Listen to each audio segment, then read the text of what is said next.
I changed my bank details and started receiving my pension on a new card. When I got home, my daughter and son-in-law were waiting, furious. "Are you crazy? My husband almost had a heart attack at the ATM," she screamed. But after my response, they both passed out. My name is Harrison Cole.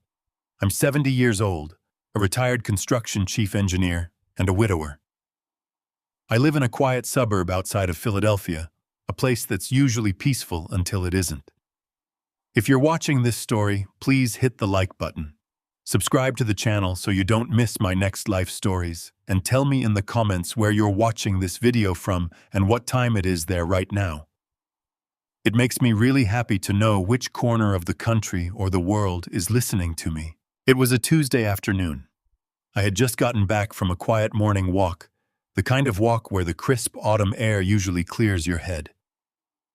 But the moment I unlocked my front door and stepped into the entryway, the peace evaporated. Melanie, my 38-year-old daughter, and Todd, her 40-year-old husband, were already there. They weren't just waiting.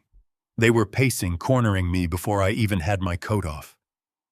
Todd's face was beet red, a mixture of panic and pure rage.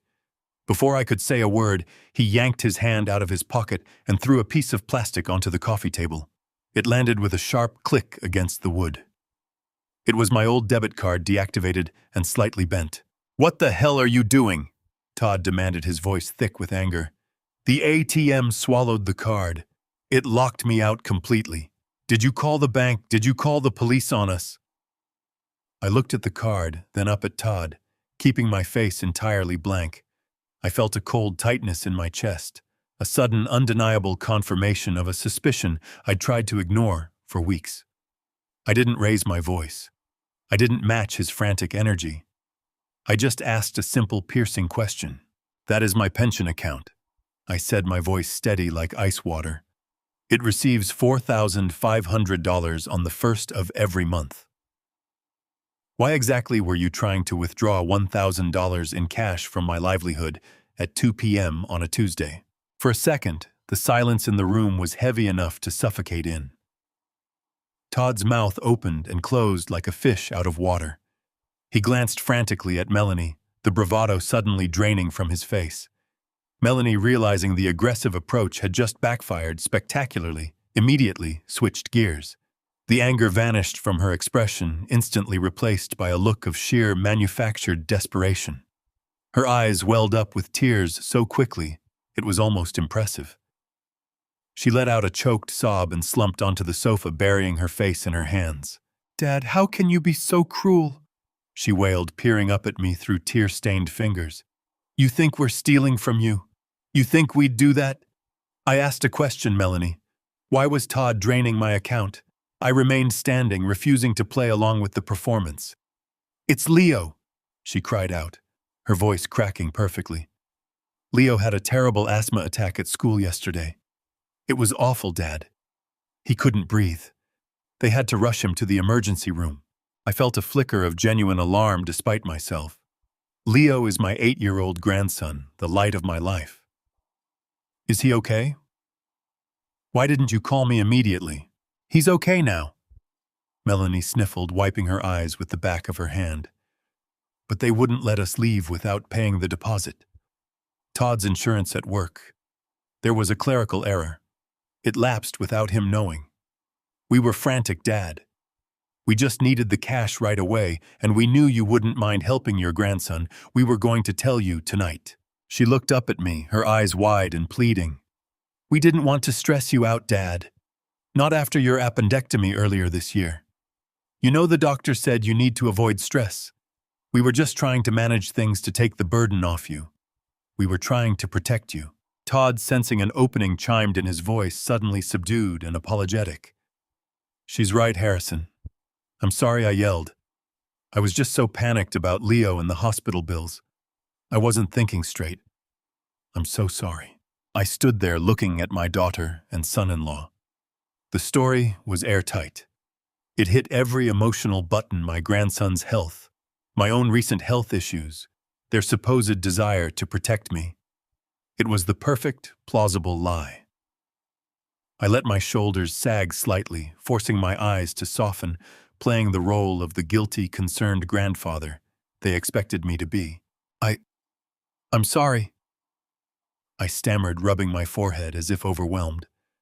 I didn't know. You should have told me right away. Don't ever keep things like that from me. We know, Dad. We're sorry, Melanie said, rushing over to hug me. We just love you so much. I hugged her back, feeling her stiff posture against mine. I'll sort this out, I murmured. I'll go to the bank first thing tomorrow and get a cashier's check to cover the hospital bill. Just let me know when these things happen. Melanie pulled back a subtle, almost imperceptible smirk, touching the corner of her lips, before she hid it behind another sniffle. Thank you, Dad. You're the best. They left shortly after, satisfied that their crisis was averted. But that night, at 2 a.m., I found myself sitting alone in the dark kitchen. The house was silent, but my mind was screaming. The gut feeling, that cold tightness in my chest, hadn't faded. It had hardened into a knot of pure dread. Something was deeply, fundamentally wrong. I thought about Leo, my bright, energetic grandson. He did have asthma when he was younger, but he had outgrown it 3 years ago. I hadn't seen him use an inhaler since he was 5 years old. It didn't make sense. I stood up and walked over to the recycling bin under the sink. I don't know why, but a sudden urge compelled me to look. I carefully sifted through the discarded mail, the empty cereal boxes, moving a layer of damp coffee grounds. There at the bottom of the bin, I found 2 crumpled pieces of paper. I smoothed them out under the dim light of the stove hood. They were receipts. One was from a high-end boutique downtown Louis Vuitton. The total was $3,200 for a handbag purchased 3 days ago. The second receipt made my blood run cold. It was a maintenance bill from a luxury auto shop, a full service and detailing for a 2025 Porsche Macan. The name on the invoice was unmistakable: Todd Jenkins. Todd had supposedly been laid off from his logistics job 6 months ago. They'd been complaining about money constantly. Yet here were thousands of dollars spent on designer bags and a luxury sports car I'd never even seen. The next morning, the minute I knew Melanie and Todd would be gone for the day, I picked up the phone. My hands were shaking, but my resolve was absolute.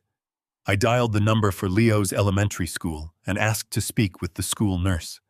I explained who I was and said I was just calling to check on how Leo was recovering after his severe asthma attack yesterday. There was a long pause on the other end of the line. "Mr. Cole," the nurse said, sounding thoroughly confused. "I'm not sure what you mean. Leo hasn't been to the infirmary all year. In fact, he ran the mile during gym class yesterday and took first place. He's been perfectly healthy." I closed my eyes. The illusion completely shattered. The plausible lie dissolved into nothingness. They hadn't needed money for an emergency. They hadn't been protecting me from stress.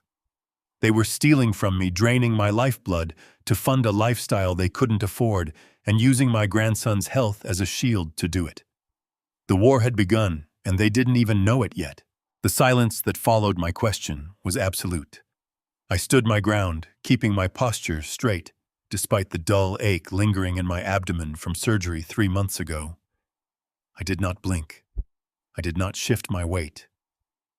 I just watched them. Todd looked as if I had physically struck him. The fiery red color drained from his face, leaving him pale. His jaw worked silently. He darted a panicked glance toward my daughter. Confounded by a cold, undeniable fact, he folded. He lacked the intellect to talk his way out of it. Melanie, however, was a different story. I watched a remarkable transformation take place in seconds. As a child, whenever she was caught in a transgression, she never admitted fault. Instead, she would turn the situation around, making herself the victim of an unjust world. At 38 years old, her tactics had not matured. They had merely been refined. I saw the exact moment she realized Todd's aggressive intimidation had failed. The rigid tension in her shoulders dropped. Her breathing became shallow and erratic. And then, as if summoned on command, a pool of tears gathered in her eyes. Taking a stumbling step backward, she collapsed onto the sofa, dropping her purse to the floor. "Dad," she whispered, her voice trembling with perfectly manufactured heartbreak. "How can you stand there and look at us like we are criminals?" I did not move. "I just asked a simple financial question about my own money, Melanie. I expect a simple answer." She let out a loud, shuddering sob. Tears began to stream down her cheeks, ruining her makeup. "You think we are stealing from you?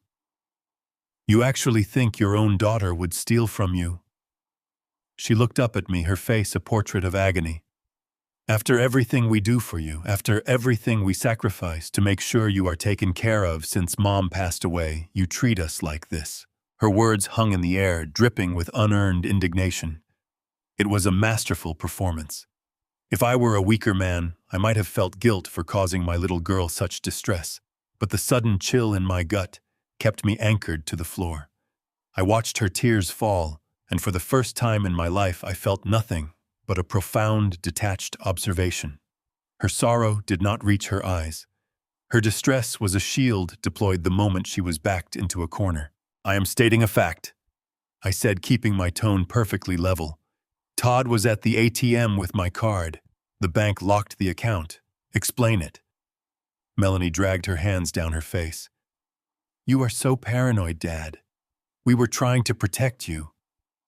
"Protect me from my own money?" She shook her head violently. "Protect your heart. Do you have any idea how terrified we were when you were rushed to the hospital for that appendectomy? The doctors said any major procedure carries significant risks at your age. They told us you needed a calm recovery." She stood up from the sofa, pacing back and forth. "Ever since you got out of the hospital, you have been frail. I told Todd that we needed to step up. We needed to manage your burdens so you could just focus on getting your strength back." "So managing my burdens is withdrawing cash without my permission?" I asked softly. Todd stepped forward to stand beside his wife. He adopted a deeply wounded tone. "Harrison, please try to understand. Melanie has been losing sleep, worrying about you living in this big house all alone, dealing with the financial upkeep. We just wanted to set up an emergency cash reserve," Melanie interjected. "A safety net. You know the roof needs repairs. I asked Todd to withdraw some cash so we could hire a contractor without bothering you with quotes. We wanted to hand you a solved problem, not another headache." She stepped closer, looking up with wide, tear-filled eyes. "We wanted to take care of it with funds from your account, because family takes care of each other. And instead of recognizing that your daughter is just trying to be good, you treat my husband like a thief." She buried her face in Todd's chest, and he wrapped a protective arm around her shoulders. It was a beautiful tableau of a misunderstood couple persecuted by a paranoid old man. I stood motionless, processing the elaborate web they were spinning. A roof repair. Protecting my fragile health. It sounded incredibly considerate. But I knew the roof had been repaired 2 years ago under my supervision. It had a 20-year warranty. My property taxes were automatically deducted from another account. Contractors do not demand $1,000 in untraceable cash just to provide an estimate. Every word spilling from her mouth was a calculated, manipulative lie designed to prey on the insecurities of an aging parent. They were weaponizing my mortality against me. Yet I knew that if I called them out on these specific inconsistencies right now, they would simply invent another excuse. They would pivot. If I revealed the depth of my suspicion, they would cover their tracks. To catch a desperate rat, you cannot show them the trap. You must let them believe they are clever. I needed to see how far this deception reached. I had to let them think their performance had worked. I had to let them believe I was exactly what they thought I was. A clueless, vulnerable old man swayed by guilt. I let out a long, heavy sigh, allowing my shoulders to stoop slightly. I rubbed the back of my neck, feigning exhaustion. I looked at the floor, breaking eye contact. "I am sorry. I have been on edge lately. The surgery took more out of me than I care to admit. When the bank called, I panicked. I didn't think." Melanie peeked out from Todd's chest, her eyes searching my face. Seeing only the tired posture of an old man, she let out a breath of relief. It is okay, Dad, she said softly. We know getting older is scary. You have to trust us. I do. I lied, the words tasting like ash. But next time, please just tell me beforehand. We promise, Dad. Todd said, his confidence returning. He handed the deactivated card back to me. I guess you will have to get a new one. I will handle it tomorrow, I replied. I am very tired now. I need to rest. Of course, Melanie said, her fake distress evaporating into a cheerful tone. You go lie down. We will let ourselves out. I just nodded mutely. I watched them walk out the front door. Through the living room window, I saw Melanie lean over and kiss his cheek, a triumphant smile on her face. They thought they had successfully managed the old man. I stood alone in the quiet house. My mind was completely still, focused, and cold. The tears, the excuses, the manipulation. It was a grotesque pantomime. Now the very people I had worked to protect were trying to dismantle me. I knew what I had to do. I had to act with absolute cold, surgical precision. The first step was to discover exactly how deep their greed had penetrated my life. I needed undeniable facts and undeniable proof of their theft. Tomorrow, the mask of the confused father would remain firmly in place, but behind it, I would begin to dismantle their entire operation piece by piece until nothing was left of their lies. The silent war had truly begun, and they didn't even know it yet. The silent war had truly begun, and they did not even know it yet. I spent the remainder of that night awake in my armchair, staring at the shadows dancing across the living room wall.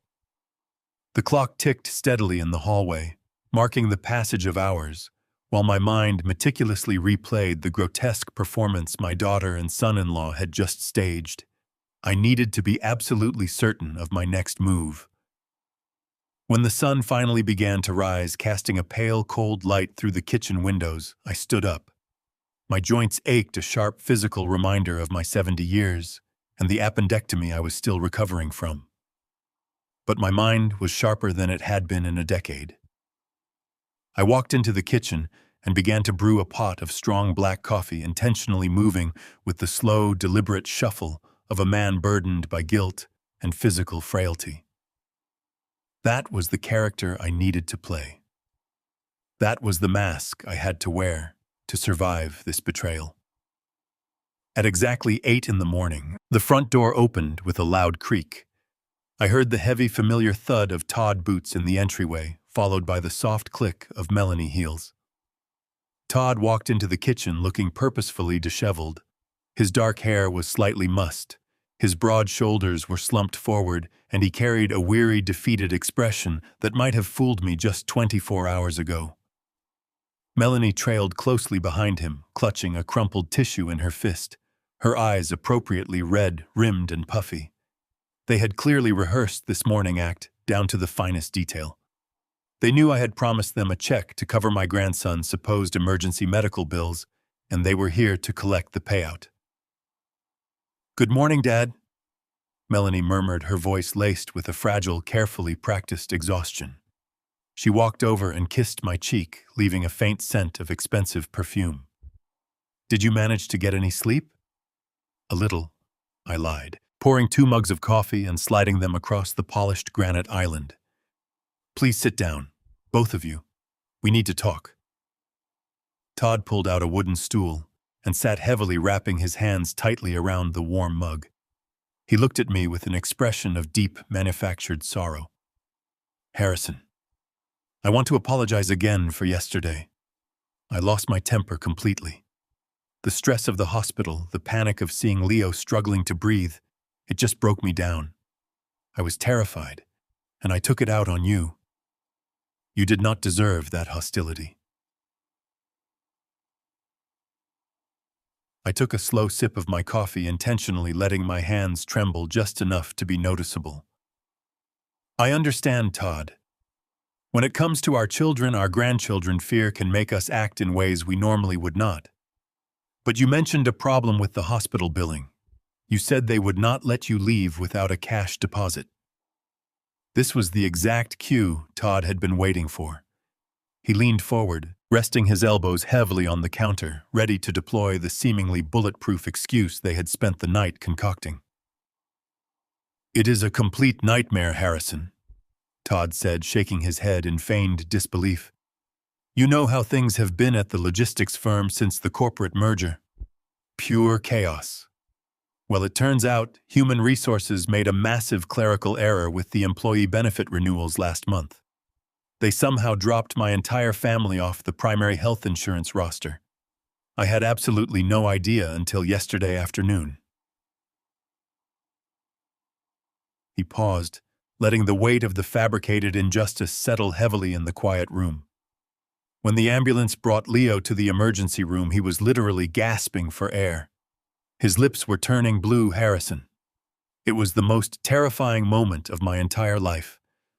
The doctors stabilized him in the trauma bay, but when they moved to admit him to the pediatric respiratory ward for overnight observation, the billing department flagged our account. They ran my card and the system showed us as completely uninsured. Melanie let out a soft, theatrical sob, pressing the tissue firmly to her nose. "The hospital administrator was so cold and heartless, Dad. She said without active insurance verification, hospital policy required an immediate $2,000 cash deposit before they could even assign him a bed in the specialized ward. We tried our credit cards, but you know we maxed those out paying for the roof repairs last year to help you out with the house maintenance." The sheer audacity of her statement almost made me break character. They were weaponizing a roof repair that I had paid for entirely out of my own pocket, twisting the truth to fuel their narrative of victimhood and financial struggle. "I felt so helpless," Todd continued, his voice thickening with fake emotion. "I am the man of the house. I am supposed to provide and protect my family. And there I was, staring at my 8-year-old son struggling to breathe, and I could not even pay the deposit to get him a proper hospital bed. That is exactly why I took your debit card, Harrison. I knew you kept a healthy balance in the pension account. I was desperate.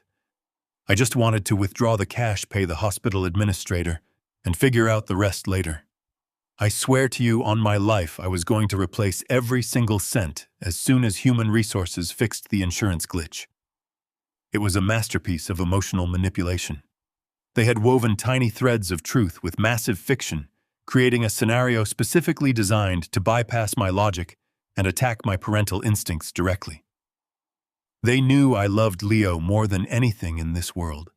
They knew the mere thought of him suffering, gasping for air in a cold emergency room would paralyze me with fear and overwhelming guilt. I had to swallow the rising bile in my throat. I forced my eyes to soften, channeling every ounce of deep regret I could physically muster. I reached across the wide kitchen island and placed my hand gently over Todd's hand. "Todd, I am so sorry," I said, letting my voice crack slightly. "I had absolutely no idea it was that serious. I should never have assumed the worst about you. I am just an old man and sometimes I get confused. The surgery took a lot out of me physically and mentally. When the bank called about the blocked ATM transaction, my mind just went to the absolute darkest place. Please forgive me. There is nothing to forgive, Dad," Melanie said softly, stepping closer and placing her warm hand over mine. "We just need to focus on Leo now. We need to get this hospital bill sorted out today so we can bring him home and let him rest properly." I nodded slowly, perfectly playing the role of the compliant, utterly defeated patriarch. Of course you do. Let me get my checkbook from the study." I turned my back to them. I walked slowly and quietly down the hallway toward my study, keeping my steps heavy and measured, playing the part of the weary old man they expected me to be. I opened my heavy oak desk drawer, pulled out my leather-bound checkbook, and carefully wrote out a check for $2,000. I brought it back to the kitchen and handed it to Todd. He took it with a solemn nod, thanking me with that same manufactured gratitude that now made my stomach churn. Melanie hugged me once more, whispering soft apologies deeply into my shoulder, before stepping entirely away. They finally left the house to supposedly be with Leo at the hospital. The rest of the afternoon was a masterclass in endurance. I paced the empty rooms of my house, my mind racing with dark possibilities, forcing myself not to call the school just yet, forcing myself to wait until the cover of absolute darkness to truly let the facade slip. When night finally fell, the house settled into a heavy, suffocating silence. I went to bed at my usual time of 9, leaving the hallway light on just in case they drove by to check on my condition. But I did not sleep. I could not sleep. I lay on top of the covers, fully dressed in my day clothes, staring up at the shadows on the ceiling as the hours crawled by at an agonizing pace. At exactly 2 in the morning, I swung my legs over the side of the mattress and stood up. The dull ache from my recent surgery scar was a persistent throb in my abdomen, but the adrenaline coursing through my veins completely masked the physical discomfort. I walked out of my bedroom and padded silently down the dark hallway. I moved deliberately toward the kitchen. The pale moonlight spilled across the polished granite countertops, casting long, sharp shadows across the hardwood floor. I stood in the center of the room, surrounded by the expensive appliances my money had paid for in the house my money had built, feeling like an absolute stranger in my own life. My thoughts circled back to the desperate story they had spun that morning. It was a very good story, heavily reliant on my emotional vulnerability and my deep love for my family. But as I stood there in the quiet kitchen dark, the logical flaws in their narrative began to glow like neon signs in my mind. Melanie had claimed Leo had suffered a severe asthma attack. She had said his lips were turning blue in the emergency room. But I know my grandson.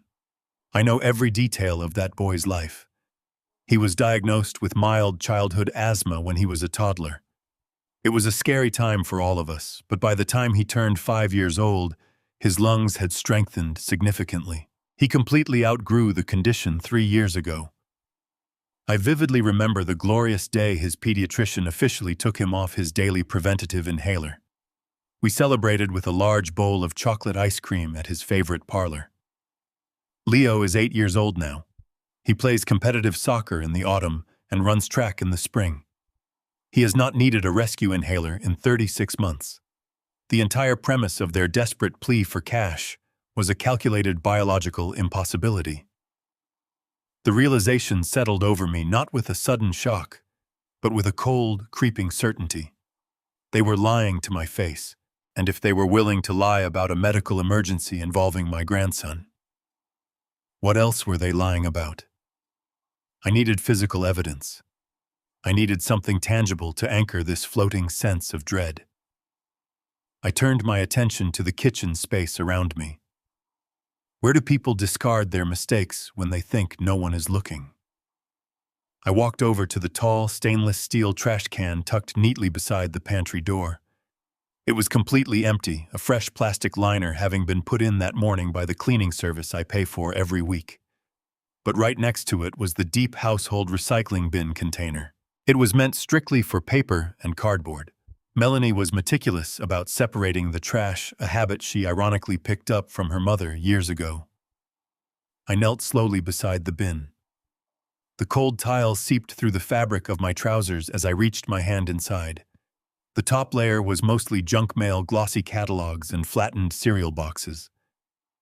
I dug deeper into the pile, my fingers brushing against the damp, gritty texture of discarded coffee grounds from the expensive espresso machine. It was messy, unpleasant work, and the strong smell of stale, roasted coffee filled the air around me, but I did not stop searching. My fingers finally bumped against something buried near the very bottom of the bin, hidden deliberately beneath a thick, wet layer of newspaper and saturated coffee filters. It was a tightly crumpled ball of thick, glossy paper. I pulled it out, bringing it up to the pale moonlight streaming through the window glass. I carefully smoothed out the deep wrinkles, wiping away a dark smear of coffee grounds with my thumb. It was a store receipt. The elegant logo printed at the top of the paper was absolutely unmistakable. Louis Vuitton. The date printed on the slip was just 3 days ago. I scanned my eyes down the list of items to the final total amount at the bottom. $3,200. It was a transaction for a designer handbag paid in full and authorized by Melanie. My breathing slowed to a deliberate, measured pace. $3,200 spent on a luxury accessory, all while standing in my kitchen, claiming they were too broke to afford their own son's emergency hospital deposit. The sheer audacity of the lie made my hands tremble slightly with anger. I reached back into the dark bin, sifting through the remaining debris with a frantic, focused precision. My hand closed around a second smaller slip of paper, folded tightly into a tiny square. I pulled it free from the damp mess and opened it under the moonlight. It was a detailed maintenance invoice from a high-end European auto repair shop located downtown. The listed service was a premium interior detailing and a full synthetic oil change. I read the vehicle description printed bold on the page: a 2025 Porsche Macan. My eyes dropped to the official customer name printed at the top of the invoice document: Todd Jenkins. Todd had supposedly been laid off from his corporate logistics job 6 months ago. They had been complaining about money, constantly subtly hinting at their struggles every time they visited my home. Yet here was undeniable proof of thousands of dollars spent on designer fashion and a luxury sports car I had never seen parked in their driveway. I stood up from the cold tile of the dark kitchen floor. The old, completely clueless man they smugly thought I was died tonight. Tomorrow I would definitely find out exactly how deep this betrayal truly went. The morning sunlight bled through the kitchen blinds, painting the hardwood floors in a deceptively warm glow. I sat at the breakfast island, with my mug of decaffeinated coffee, watching my daughter and my son-in-law carefully maneuver through their morning routine. They moved with a practiced, seamless efficiency. Todd was dressed in a crisp navy suit, holding his leather briefcase as if he were heading to an important corporate meeting instead of wherever an unemployed man with a secret luxury sports car goes on a Wednesday morning. Melanie fluttered around the kitchen, packing a healthy lunch for Leo. She paused to kiss my cheek, her expression adopting that same fabricated mask of profound concern she had worn the night before. "We are going to drop Leo off at school, Dad," she said, her voice dripping with an artificial sweetness that now made my stomach turn. "He is feeling much better today, thank goodness.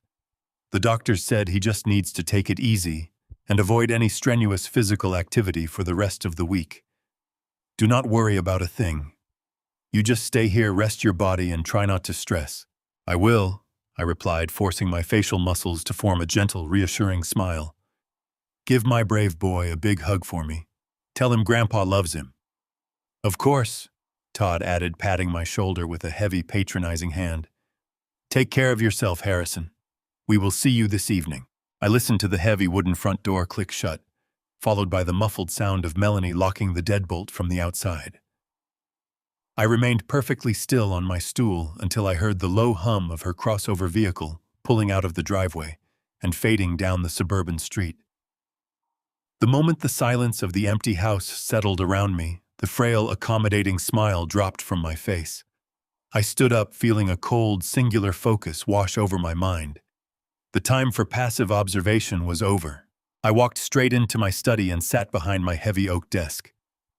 I slowly opened the bottom drawer and pulled out the thick, organized binder where I kept all of my grandson's important documents, including the emergency contact list for his elementary school. I smoothed the paper flat against the polished wood of my desk. My hands were perfectly steady. The anger I had felt during the night had compressed into something much more dangerous.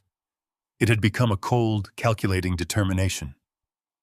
I picked up the landline phone, dialed the main office number for Oak Ridge Elementary, and listened to the electronic ringing tone echo in the quiet room. A cheerful receptionist answered on the third ring.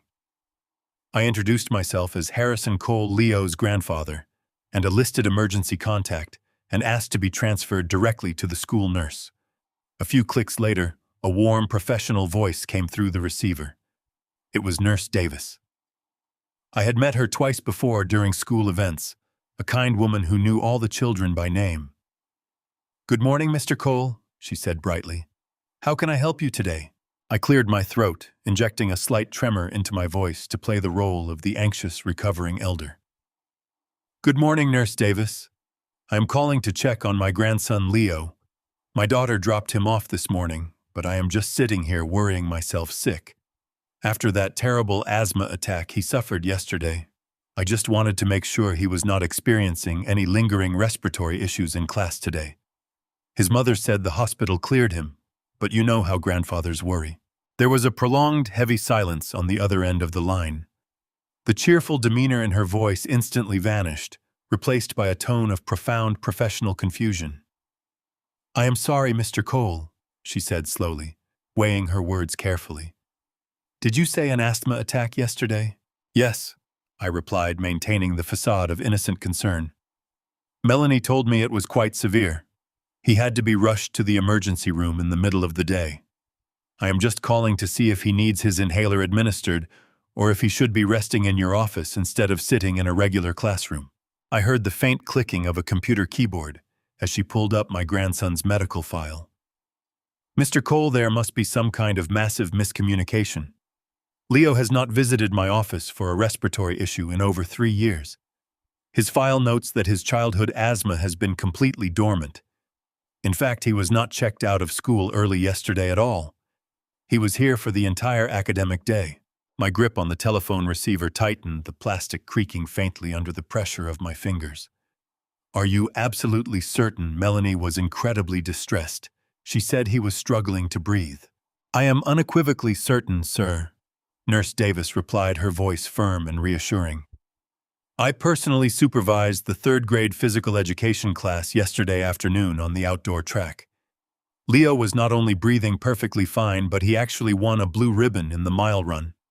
He beat his previous personal record by 20 seconds. He was glowing with pride when he crossed the finish line. He is a perfectly healthy, energetic young boy. I closed my eyes. The final fragile thread of denial I had been clinging to snapped completely. The truth was ugly, raw, and undeniable.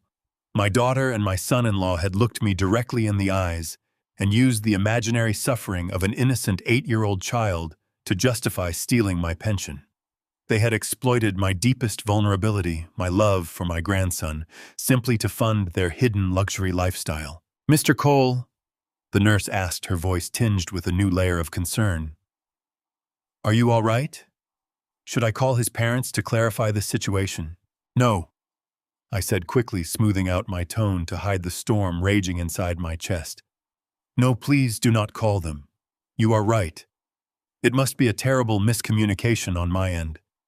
I am recovering from surgery, and I think my pain medications are making my memory a bit foggy. I probably confused a story Melanie told me about a coworker's child. I am so sorry to have taken up your valuable time this morning. It is no trouble at all, she said kindly, completely unaware of the domestic tragedy she had just unearthed. We are just glad Leo is doing so well. Have a wonderful day, Mr. Cole. You too, Nurse Davis. Thank you. I placed the receiver back onto the cradle with deliberate, agonizing slowness. I sat quietly in the silent study, staring blankly at the wall. The silence of the house felt deeply oppressive, thick with the residue of their toxic lies. The receipt for the $3,000 designer handbag and the maintenance bill for the luxury sports car were not isolated financial mistakes. They were visible symptoms of a systemic infection eating away at my family. Melanie and Todd were not struggling parents trying to make ends meet. They were calculated predators. They had assessed my age, my recent physical vulnerability, and my financial stability, and they had clearly decided that I was no longer a father to be respected.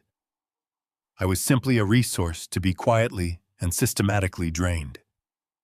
They believed that because I had spent the last 5 years quietly grieving the loss of my wife, I had lost the capacity to fight back. I stood up from the heavy oak desk.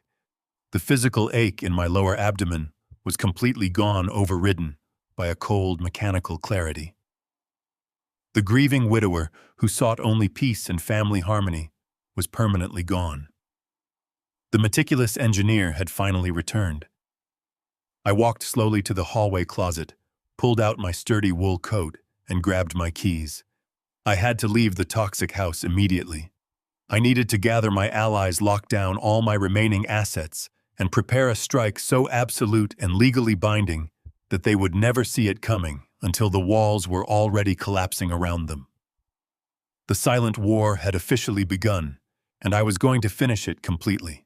I drove to a specialized electronics store located 3 towns over, ensuring I was far away from my usual neighborhood. I paid cash for a high-end voice-activated micro-recorder, the specific kind often utilized by private investigators. It was incredibly small, no larger than a standard thumb drive encased in matte black plastic. When I returned to my empty house, I took a needle and some heavy black thread from my late wife's sewing kit. I sat by the window and carefully sewed the device deep into the inner lining of the breast pocket of my favorite gray wool cardigan. From the outside, the garment looked completely undisturbed. From the inside, it was my perfect silent witness. It was time to give my daughter and my son-in-law the exact version of a father they so desperately wanted to see. That evening, when Melanie and Todd finally returned from picking up Leo from soccer practice, I was waiting for them in the kitchen. The calculated performance began the very moment they walked through the front door. I made sure my shoulders were noticeably hunched, adopting the defeated posture of a man rapidly losing his vitality. I shuffled my feet slightly against the polished hardwood floor, dragging my slippers instead of lifting them. When Melanie casually asked me how my day was, I offered her a vacant, wandering smile. I told her I had spent the entire afternoon looking for my reading glasses because I could not read the morning newspaper. The glasses were, of course, resting firmly on the top of my own head. Melanie sighed heavily, exchanging a quick, highly exasperated glance with Todd. She reached out and tapped the rim of the glasses. "They are on your head, Dad," she said, her voice dripping with patronizing exhaustion. "You really need to start paying better attention." "Oh, silly me," I mumbled, pulling them down with shaking fingers. My memory is just a sieve lately. Dinner was a masterclass in calculated frailty. I sat across from them at the dining table, keeping all my movements agonizingly hesitant. I watched them interact, noting the subtle arrogance in their posture, the way they spoke over me as if I were a piece of furniture. When I reached for my heavy crystal water glass, I intentionally let my right hand shake violently. The cold condensation on the outside of the glass made the surface incredibly slippery, and I purposefully relaxed my grip just as I lifted it. The heavy crystal slipped through my trembling fingers, crashing against the solid oak edge of the dining table. The glass shattered loudly, spilling freezing ice water and sharp shards everywhere. The sudden violent crash made little Leo jump backward in his seat, his eyes wide with surprise. "Dad, for heaven's sake!" Melanie snapped instantly. Her voice was completely devoid of any actual parental concern. She aggressively threw a large handful of paper towels onto the expanding puddle. "Look at what you just did. You are making a huge mess. Can you not even hold a glass of water properly anymore?" I looked down at my wet hands, forcing my lower lip to tremble pathetically. "I am so sorry, sweetheart. My fingers just gave out without warning. I simply do not know what is happening to my body lately." Todd rolled his eyes toward the ceiling, pushing his dining chair back with a loud, abrasive scrape against the floorboards. "I will go get the broom from the pantry. Just stay right there, and do not step on the broken glass, Harrison. We certainly do not need to make another expensive trip to the emergency room this week." I watched Todd sweep up the broken shards with aggressive sweeping motions. I needed to push the narrative much further tonight. I needed to solidify their growing belief in my rapid cognitive decline. "Thank you, Arthur," I murmured softly, looking directly into Todd's eyes. Arthur was my late brother. He had passed away from pancreatic cancer 15 years ago. Todd stopped sweeping immediately. He stood up straight, his face twisting into a tight mask of pure, unadulterated annoyance. He gripped the handle of the broom tightly. "My name is Todd Harrison. Arthur has been dead for over a decade. Are you completely losing your mind right now?" I blinked rapidly, pretending to look deeply confused and terribly frightened by his sudden anger. "Todd." "Yes, of course it is, Todd. Please forgive me, son. I was just thinking about Arthur this morning. My mind just slipped away for a second. Melanie quickly pulled Todd by his sleeve into the adjacent hallway, stepping just out of my direct line of sight. However, they were well within the sensitive range of the hidden microphone, stitched securely into my cardigan. I sat perfectly still at the dining table, staring blankly at the wet paper towels. I listened to the faint, continuous rustle of the digital recorder capturing every single word of their hushed conspiratorial conversation. "Did you just hear that?" Melanie whispered sharply. Her voice was a terrifying blend of absolute frustration and barely contained excitement. "He actually called you Arthur. He is completely losing his grip on reality, Todd. It is getting so much worse, and it is happening so fast." Todd replied in a low, greedy murmur, his words laced with malicious anticipation. "I told you we needed to move fast on this. If he keeps deteriorating like this, we will not even have to try very hard to prove our case. The medical evaluators will take one look at him, dropping glasses and forgetting names, and they will sign whatever legal documents we put in front of them. The old man is basically handing us the keys to his entire kingdom on a silver platter." Melanie let out a short, cruel laugh that made my stomach churn with absolute disgust. "Just keep playing along with him for now. Let him think we are lovingly taking care of him in his old age. The more incompetent and pathetic he looks to the outside world, the easier this entire legal process is going to be for us. We just have to endure this pathetic charade a little bit longer until the paperwork is finalized."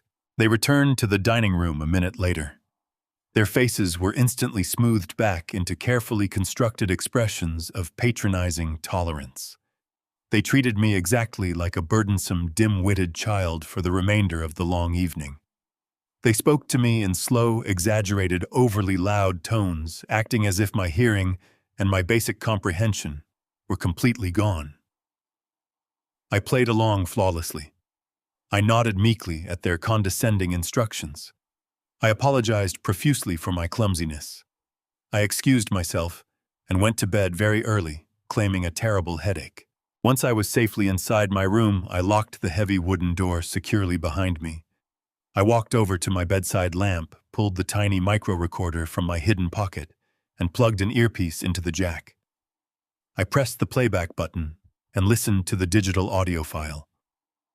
The horrific sound of their ultimate betrayal was crystal clear, capturing every vile intention perfectly. They had swallowed the bait completely. I waited in the silence of my locked bedroom until the morning sun fully illuminated the frost on my windowpane. I listened intently as the familiar morning routine played out downstairs. The heavy thud of Todd walking down the hallway, the sharp clatter of Melanie organizing breakfast, and finally the heavy wooden front door pulling shut. The deadbolt clicked into place. They were gone off to continue their fabricated lives. I immediately moved to my closet and pulled out a thick wool coat. I needed to move quickly and quietly. I bypassed my own car parked in the garage. Starting the engine would alert the neighbors, and Melanie had undoubtedly installed tracking software on my phone or my vehicle by now. Instead, I used a prepaid burner phone I had purchased months ago for emergencies. I requested a private car service to pick me up 2 blocks away. The walk in the brisk morning air sent a sharp jolt of pain through my healing abdomen, but I ignored it. I climbed into the back seat of the black sedan and gave the driver the address of a specific financial branch located 40 minutes across the city lines. I could not risk going to my local branch where the tellers recognized Melanie. I needed absolute discretion. I watched the familiar streets of my neighborhood blur past the tinted windows, feeling a profound sense of isolation. I was a stranger in my own life, a man hunting ghosts within his own family. The drive was long and quiet, giving me ample time to mentally prepare for whatever financial disaster I was about to uncover. I knew they had stolen the cash deposit, but my gut instinct, honed over decades of hard work and survival, told me the deception ran much deeper than a single fabricated hospital bill. The financial center was an imposing structure of glass and steel, completely detached from the quiet suburban life I had built. I walked through the heavy revolving doors, gripping the smooth handle of my walking cane to steady my nerves. The lobby was expansive and echoing with the hushed murmurs of serious business. I approached the front desk and asked directly for Sarah Jenkins. Sarah had been my personal wealth manager for over a decade. She was a brilliant, no-nonsense woman who had helped me navigate my finances after my late wife passed away. She knew my conservative investment strategies, my strict saving habits, and my absolute refusal to engage in risky financial behaviors. Within minutes, a young assistant escorted me into a private soundproof office at the back of the building. Sarah stood up from behind her polished mahogany desk the moment I walked in. Her warm, professional smile faltered slightly as she took in my gaunt appearance and the heavy wool coat. We had not spoken face-to-face since my appendectomy, and the physical toll of my recovery was impossible to hide. I sat down heavily in the leather guest chair, placing my cane carefully against the edge of the desk. I did not waste time with pleasantries or small talk. I looked her directly in the eyes and told her I needed a comprehensive, immediate audit of every single financial account registered under my legal name. I told her I suspected unauthorized access and potential fraud, but I needed her to verify the raw data before I took any legal action. Sarah immediately understood the gravity of the situation. Her demeanor shifted from a friendly acquaintance to a focused, aggressive financial protector. She typed rapidly on her secure keyboard, bringing up my extensive portfolio on her large dual monitors. The soft blue light from the screens reflected off her glasses as she navigated through the complex layers of my retirement funds, checking accounts, and long-term investments. I sat perfectly still, listening to the rhythmic clicking of the keys. The air in the room felt incredibly thick, suffocating me with a rising tide of anticipation and dread. I watched Sarah face closely. For the first few minutes, she remained completely stoic, her eyes darting back and forth across the columns of numbers. But then her fingers suddenly stopped moving. She leaned closer to the monitor, her brow furrowing in deep, profound confusion. She clicked the mouse twice, refreshing the secure page as if hoping the digital information would magically change. A heavy, sickening silence descended upon the private office. Sarah took a slow, deep breath and removed her glasses, resting them gently on the desk. She looked across the mahogany wood at me, and I saw a flash of genuine, devastating pity in her eyes. It was the exact same look the surgeon had given me right before telling me my appendix had ruptured. It was the look of someone delivering a fatal blow. She turned the right monitor slowly toward me, allowing me to see the bold red numbers glowing on the screen. She pointed to a specific account listed near the bottom of the financial summary. It was my primary emergency savings fund, a secure account I had painstakingly built over 30 years of hard labor and strict discipline. It was the money I had set aside specifically to ensure I would never become a financial burden to anyone in my final years. "Harrison," Sarah said, her voice dropping to a harsh, trembling whisper. "I do not understand how this is possible. When we reviewed this specific account 6 months ago, right before your surgery, your liquid balance was resting comfortably at $150,000. Look at the current available balance." I leaned forward, my eyes focusing on the glowing digits. The number was staggeringly small. It was a mere $800. The breath was completely knocked out of my lungs. I felt a sudden violent wave of dizziness wash over me, making the walls of the office tilt precariously. $150,000 had simply vanished into thin air. I gripped the armrests of the leather chair to keep myself from collapsing under the immense weight of the betrayal.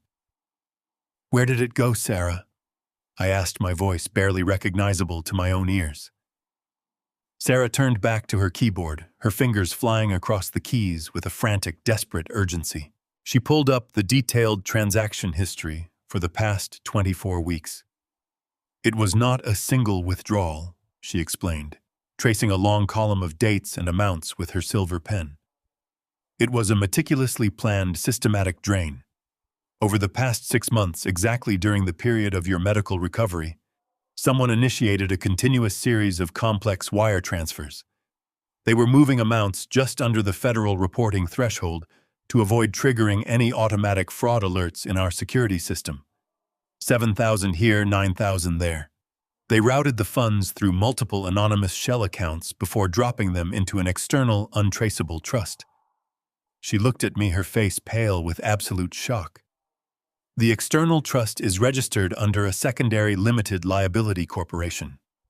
Harrison, the authorized signatory on that corporation, is Todd. The truth was finally exposed. My son-in-law had stolen my entire future. I stared at the screen, my chest rising and falling with a shallow, ragged rhythm. The red digits seemed to pulse, mocking a lifetime of early mornings, skipped vacations, and quiet sacrifices. My son-in-law had not just dipped his hand into the cookie jar, he had completely demolished the pantry. The silence in the office was absolute, broken only by the hum of the computer tower and the faint ringing of a telephone out in the main lobby. Sarah did not offer me platitudes or meaningless words of comfort. She knew me well enough to understand that I did not need sympathy. I needed a weapon.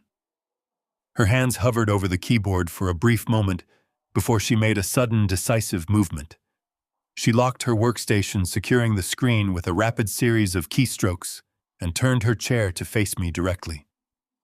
The pity in her eyes had evaporated, replaced by a cold, hardened professional fury.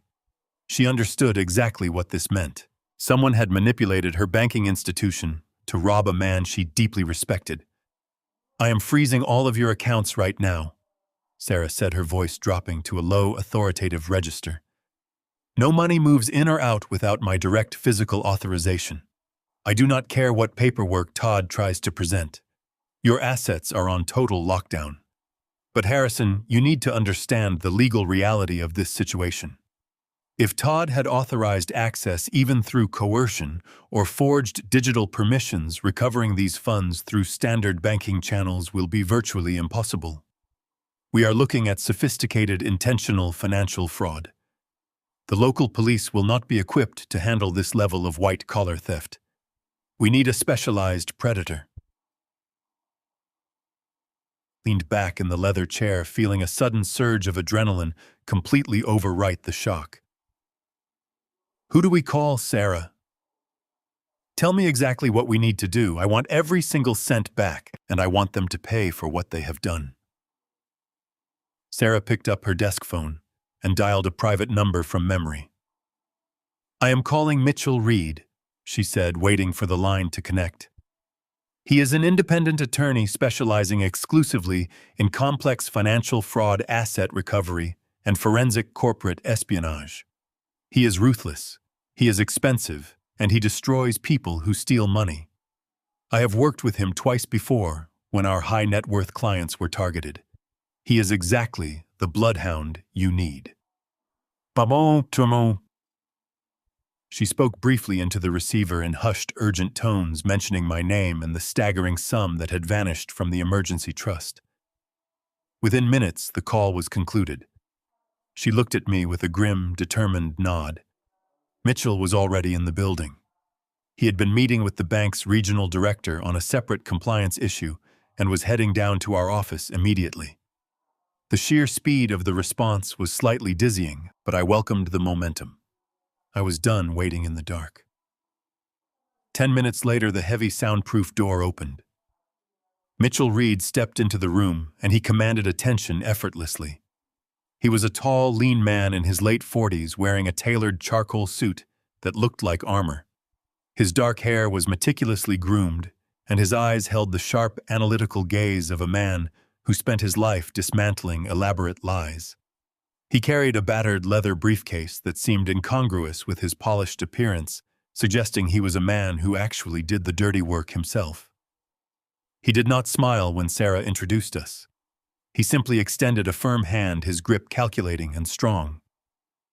"Mr. Cole," Mitchell said, his voice smooth, deep, and entirely devoid of unnecessary emotion. "Sarah gave me the preliminary details. I understand you have suffered a catastrophic, unauthorized depletion of your emergency capital. We are going to establish exactly how it happened, where the capital currently resides, and how we are going to extract it from the people who took it. But first, we need a secure environment. We are moving to the boardroom downstairs. I do not discuss strategy in standard offices. I gathered my wool coat and my walking cane following Mitchell and Sarah out of the private office. We walked down a quiet, restricted hallway to an executive boardroom typically reserved for corporate acquisitions. The room was expansive, dominated by a massive glass table and soundproofed walls. Mitchell immediately took control of the environment. He pulled the blinds shut, secured the heavy double doors, and opened his battered leather briefcase. He produced a thick stack of legal documents and slid them across the smooth glass surface toward me. Before we begin tracing a single routing number, I need your signature on these non-disclosure agreements, Mitchell stated, handing me a heavy fountain pen. This is not standard legal procedure, Mr. Cole. This is the creation of a shadow team. By signing these documents, you agree that everything discussed in this war room remains entirely confidential. You will not confront your daughter. You will not confront your son-in-law. You will maintain your facade of failing health and confusion. If you tip them off, they will transfer the stolen funds to an offshore, non-extraditable jurisdiction before I can legally freeze the LLC. Do you understand these terms? I understand completely, I replied, signing my name with sharp, aggressive strokes. I have already been playing the senile fool for them. They think I am losing my mind. They think I am physically and mentally incapable of putting up a fight. I will continue the performance until you tell me to stop. Mitchell nodded in approval, sweeping the signed documents back into his briefcase. He then pulled out a sleek, high-performance laptop and connected it directly to Sarah's secure banking network portal. The war room was officially active. He projected the laptop screen onto the large digital display at the end of the table, illuminating the room with columns of complex financial data. Let us look at the architecture of the theft, Mitchell said, his fingers flying across the keyboard with blinding speed. Todd did not just wire the money from your account to his own. That would be amateurish and easily reversible. He used an overlapping series of digital gateways. Look at these origin points. He highlighted a cluster of transaction dates, isolating the specific digital footprints attached to each transfer.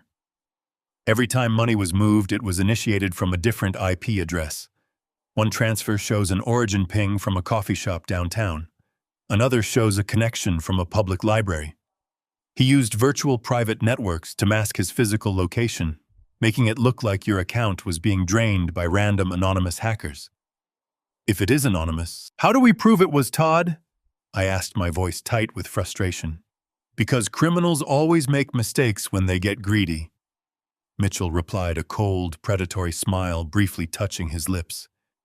He masked the origin, but he could not mask the destination. He routed the money through 2 temporary holding accounts, what we call burner accounts, but the final destination routing number belongs to his corporate entity. Mitchell slowly tapped the enter key on his computer with a sharp, definitive click. A brand new document filled the large digital display screen at the far end of the table. It was an official state business registration form bearing the seal of the local commerce department. The company name printed in bold black ink across the top of the page was Vanguard Auto. I stared at the name, a bitter taste rising in the back of my throat. Mitchell leaned back in his chair, folding his arms across his chest as he allowed me to digest the information on the screen. He explained that Vanguard Auto was registered exactly 6 months ago, precisely coinciding with the week of my appendectomy. The listed primary owner and sole managing director was Todd Jenkins.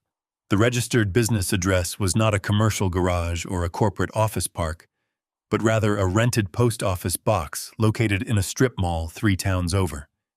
It was a classic textbook shell company, existing entirely on paper with 0 actual employees, 0 inventory, and 0 legitimate operations. Sarah let out a slow breath, her financial expertise instantly recognizing the grim mechanics of the operation. She pointed to a secondary ledger Mitchell had opened on the screen. It tracked the incoming deposits to Vanguard Auto. Todd had not simply transferred my $150,000 into his personal checking account. If he had done that, the bank fraud detection algorithms would have frozen the transaction immediately, and the Federal Revenue Service would have flagged the sudden massive influx of undocumented cash. Instead, he had chosen to systematically launder my life savings. Mitchell walked me through the agonizingly meticulous process. Todd had broken the stolen funds into smaller, seemingly innocuous amounts. He would transfer $7,000 or $8,000 from my emergency fund into one of the anonymous holding accounts he had created online. From there, he generated fake digitized invoices from Vanguard Auto, billing these anonymous accounts for phantom automotive consulting services. He effectively paid himself with my stolen money, disguising the theft as legitimate corporate revenue. He was running a sophisticated financial washing machine right under my roof. By creating this fake income stream, Todd was actively building a fraudulent credit profile. The puzzle pieces of the previous night snapped together with sickening clarity. I reached into my heavy wool coat, pulled the crumpled Porsche Macan maintenance receipt from my pocket, and placed it flat on the glass table. I explained how I had found it buried deep in the kitchen recycling bin, alongside the receipt for a $3,200 designer handbag. Mitchell picked up the automotive invoice, his eyes scanning the details with predatory interest. He typed a new sequence into his laptop, accessing a specialized database used for asset tracking. Within seconds, the financing records for the luxury vehicle appeared on the screen. Todd had not purchased the sports car outright. He had financed it through a highly aggressive lending program that required pristine financial documentation to be approved without question. The dealership clearly never suspected that the wealthy corporate applicant sitting comfortably across from their sales desk was an absolute undisputed fraud who was actively stealing from family. To secure a massive auto loan while officially unemployed, he needed to show the dealership and the bank a steady, verifiable stream of high income. He had used the freshly laundered money flowing through Vanguard Auto to prove his financial solvency. My emergency savings fund, the money I had bled for over 3 decades to secure my twilight years, was actively serving as the financial bedrock for his luxury car payments. The designer handbags, the expensive espresso, the tailored suits he wore while pretending to look for work, all of it was financed by the systematic draining of my security. They were not just stealing my money to survive a rough patch. They were using my life savings to build a kingdom of deceit. The sheer audacity of the scheme was breathtaking. They had looked me in the eyes just this morning, crying about an imaginary hospital bill for my grandson, begging for a $2,000 check, while an $80,000 German sports car sat secretly parked in a rented garage somewhere downtown. They had weaponized my love for Leo, using the fabricated threat of a childhood asthma attack as a convenient smokescreen to extract even more cash, likely to cover a sudden shortfall in their extravagant spending habits.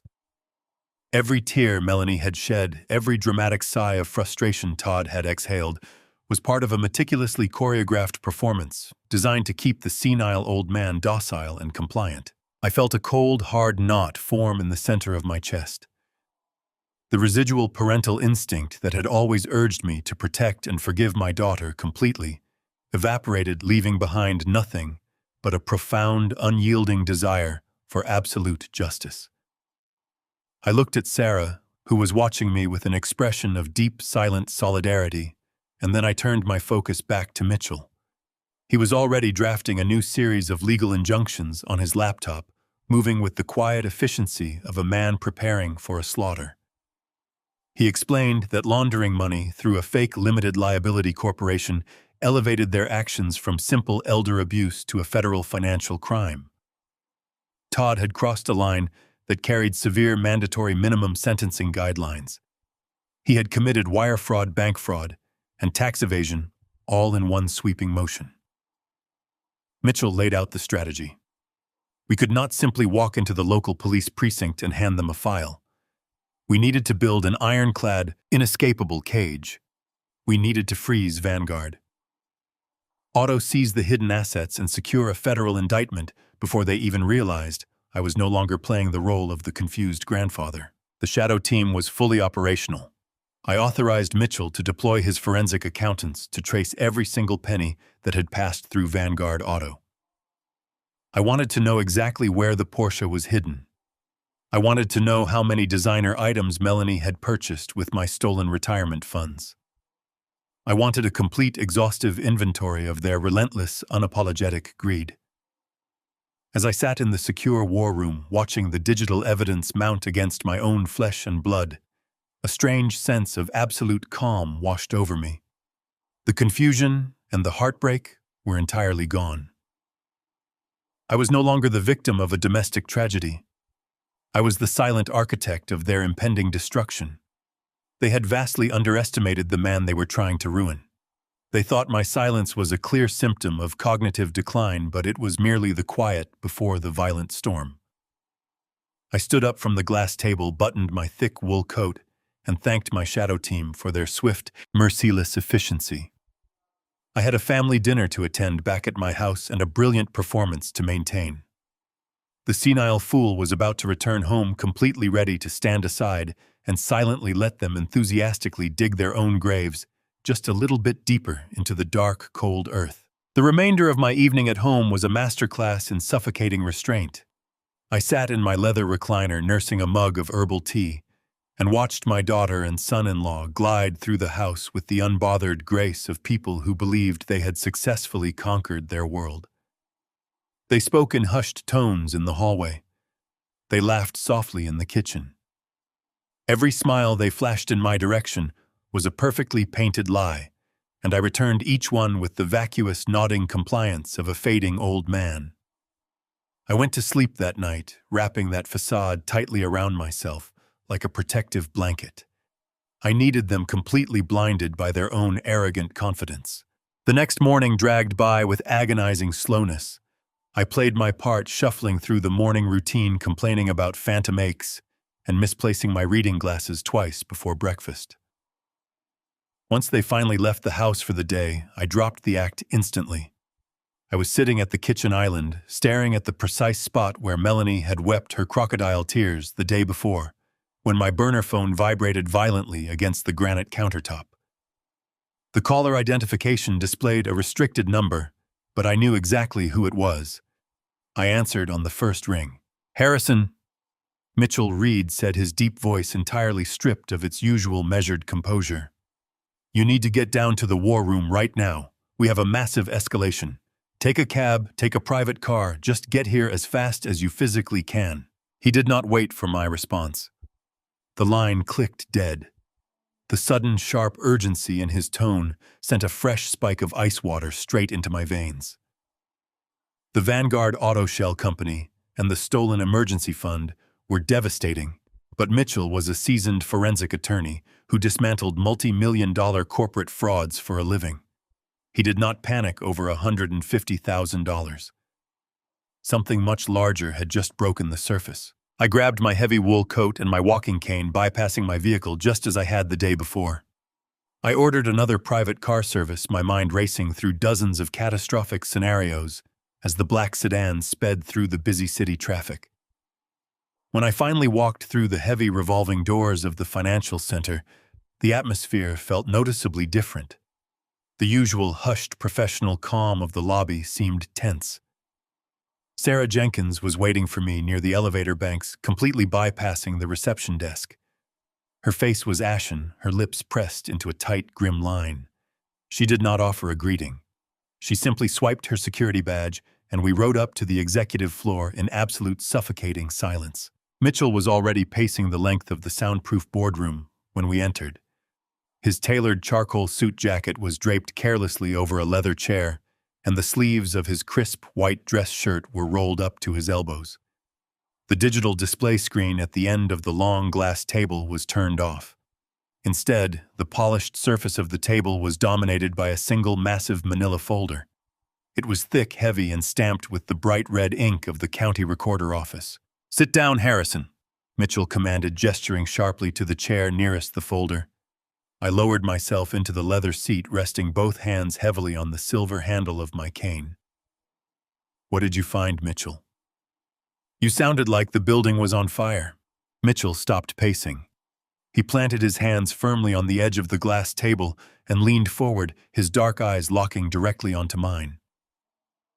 "Yesterday we uncovered a systemic drain on your liquid emergency assets. We established that Todd was filtering that money through a phantom corporation to finance his luxury vehicle and disguise his unemployment. It was a sophisticated theft, but it was limited to your cash reserves. He took a slow, heavy breath. Harrison, they did not just take the cash. They took the entire castle. Mitchell reached across the table and slid the massive stamped folder directly in front of me. He flipped the heavy cardboard cover open. The top document was a dense, multi-page legal contract filled with complex financial terminology and dense paragraphs of binding clauses. But it was not the banking jargon that made my heart completely stop beating. It was the bold, undeniable header printed at the very top of the first page. It was a general power of attorney. I stared at the document, feeling a cold numbness spread rapidly from my chest down to my fingertips. I recognized the date stamped next to the official notary seal. It was precisely 3 days after my emergency appendectomy. "Look at the signature line on page 4, Mitchell instructed softly. I turned the thick pages with trembling fingers. There, resting on the stark black line, was my own signature. It was jagged, sloppy, and heavily distorted, but it was undeniably my handwriting. The realization hit me with the physical force of a sledgehammer. The hospital room. The steady, rhythmic beeping of the heart monitor. The thick, hazy fog of heavy intravenous painkillers clouding my brain. Melanie had been sitting faithfully by my bedside, playing the role of the devoted, terrified daughter.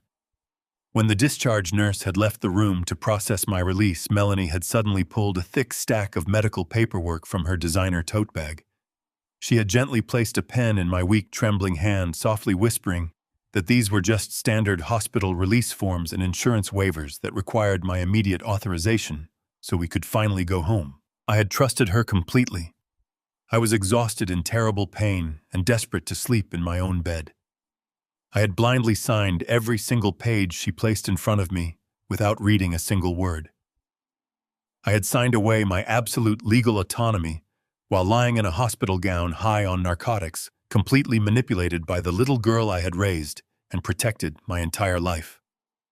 Using that fraudulently obtained document, Mitchell continued, his voice sharp and precise, cutting through my rising panic. Melanie marched into a commercial bank on the other side of town. She presented herself as your designated financial proxy. She leveraged the pristine equity of your fully paid-off home. I looked up, my vision blurring slightly. What exactly did she do? Sarah leaned forward, her voice filled with absolute horror. She took out a home equity line of credit against your property. The bank approved the maximum limit based on your flawless credit history and the incredible market value of your estate. The finalized loan amount is for $600,000. $600,000. The words hung in the sterile air of the boardroom like a death sentence. They had not just stolen my cash reserves. They had actively mortgaged the roof over my head. My sanctuary, the home I paid for with decades of grueling labor, was now chained to a massive, suffocating debt. If I did not pay, the bank would foreclose. They were going to leave me homeless. The sheer magnitude of their cruelty anchored me to the heavy leather chair, leaving my throat incredibly dry. I stared blankly at the fraudulent loan documents tracing the jagged lines of my forged signature. I had assumed their ultimate goal was simple greed, a desire to live a lavish lifestyle funded by my life savings. But a home equity line of credit of this staggering size required monthly payments that Todd and Melanie could never realistically afford, even with their fake shell company income. It was a financial time bomb. When the inevitable default occurred, the bank would seize the property, and I would be thrown out onto the street. Mitchell did not give me time to drown in the panic. He pulled the massive manila folder away from my trembling hands and turned his sharp gaze back to the glowing laptop screen. He possessed the cold, clinical detachment of a surgeon operating on a fatal wound. A fraud of this specific scale requires a massive digital footprint. Mitchell stated, his fingers resuming their rapid, rhythmic assault on the keyboard. Todd registered Vanguard Auto using a private email domain. Criminals who are arrogant enough to steal from their own family usually suffer from a severe lack of digital hygiene. They recycle passwords. They link their illicit accounts to personal cloud storage drives, because they desperately want to admire their stolen wealth. Let us see exactly how careless your son-in-law truly is. I watched the large digital display at the end of the boardroom table as lines of complex code cascaded down the screen. Mitchell was utilizing a forensic backdoor program hunting for any external data servers connected to the Vanguard auto email address. The room was absolutely silent, filled only with the hum of the high-performance processor. Within 4 minutes, a progress bar flashed bright green. Mitchell had successfully bypassed a remarkably weak security firewall and gained full administrative access to a hidden encrypted cloud drive. The drive was meticulously organized into dozens of digital folders. There were files labeled for automotive maintenance, offshore wire transfers, and fake invoice templates. But my eyes were immediately drawn to a folder isolated at the very bottom of the directory. It was titled simply Estate Transition. Mitchell hovered his cursor over the folder and clicked. The screen populated with a long, dense series of exported email threads and scanned PDF documents. Sarah leaned closer to the monitor, her professional composure fracturing as she read the subject lines of the intercepted messages. "Harrison?" she whispered, her voice tight with genuine horror. "These emails are not about the stolen money. These are correspondence records between Todd and a man named Dr. Aris Vance. He is the primary facility director of a place called Whispering Pines." "What is Whispering Pines?"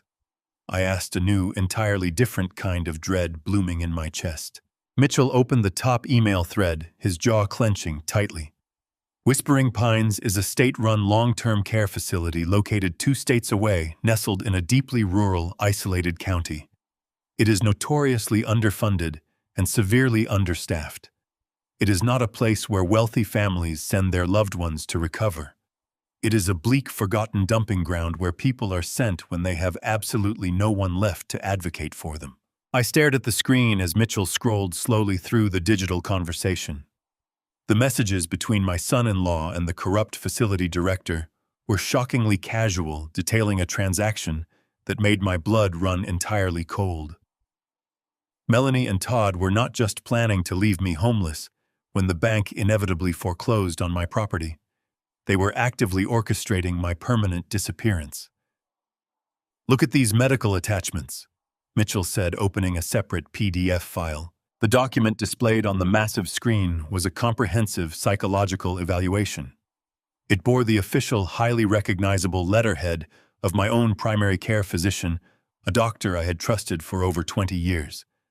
But the medical notes detailed on the page were entirely fabricated.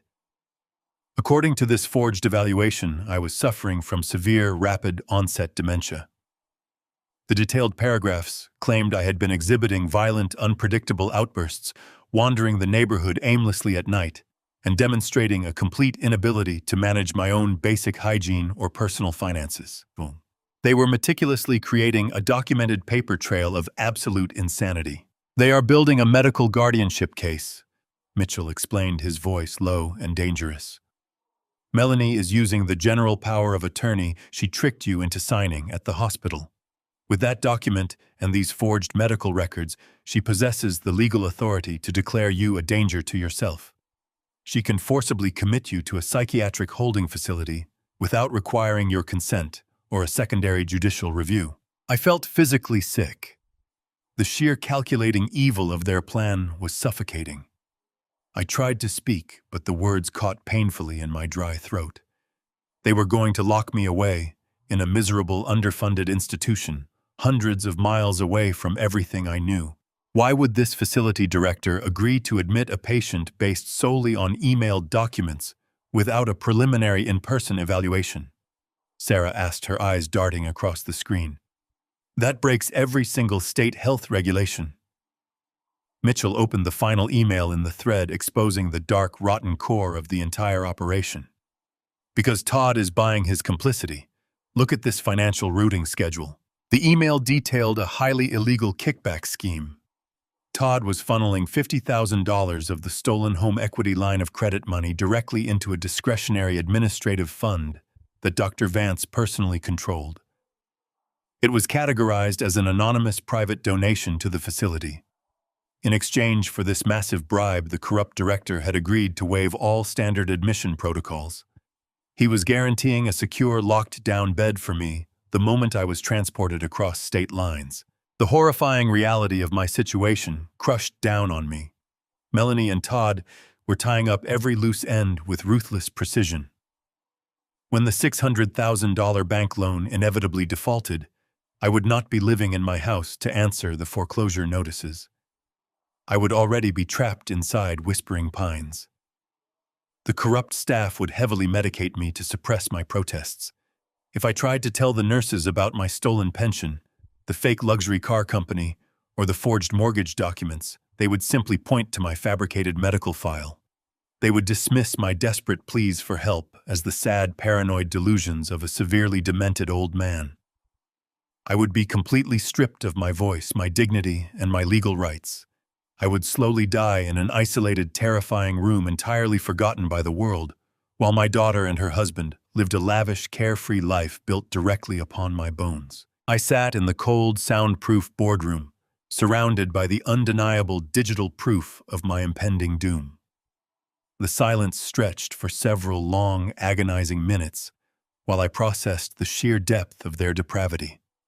They had looked me in the eyes, eaten food at my dining table, and smiled warmly while secretly digging a very deep, very dark grave for me to fall into. My hands stopped trembling. The lingering physical pain from my surgery faded into absolute nothingness.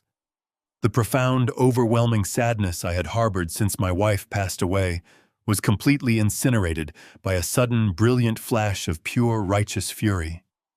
I did not feel like a victim anymore.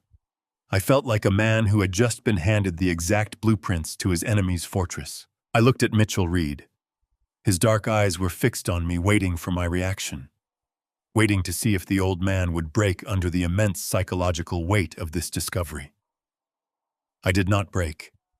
I simply reached across the glass table and closed the heavy manila folder. "Mitchell," I said, my voice echoing with a cold, hollow certainty that I had never possessed before. "I want to destroy them. I do not want to simply recover my money or stop this fraudulent transfer. I want to dismantle every single aspect of their lives. I want them to feel the exact same terror they intended to inflict upon me. Tell me exactly what we need to do." Mitchell finally smiled. It was a sharp, dangerous expression that promised absolute ruin.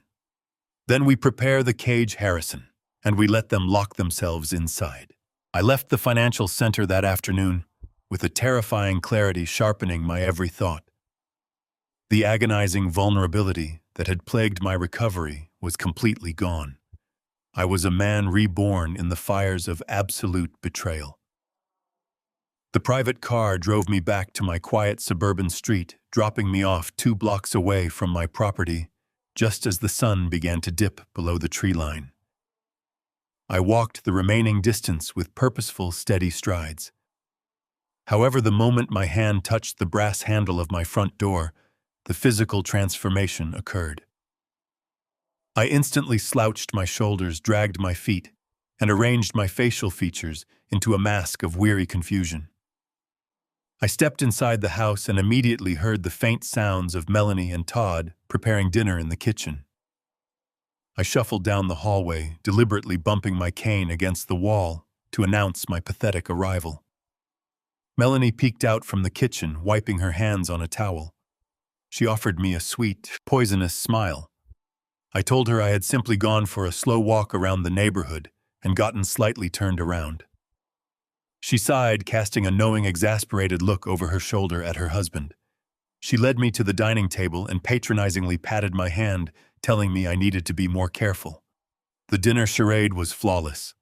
I ate slowly, pretending to lose my train of thought mid-sentence, while they exchanged covert glances filled with greedy anticipation. As soon as the plates were cleared, I excused myself to my bedroom, claiming a severe headache. I locked the heavy wooden door behind me and turned on the small bedside lamp. I walked over to the closet and pulled my gray wool cardigan from its hanger. My fingers traced the inner lining of the breast pocket until I felt the hard, rectangular shape of the hidden micro-recorder.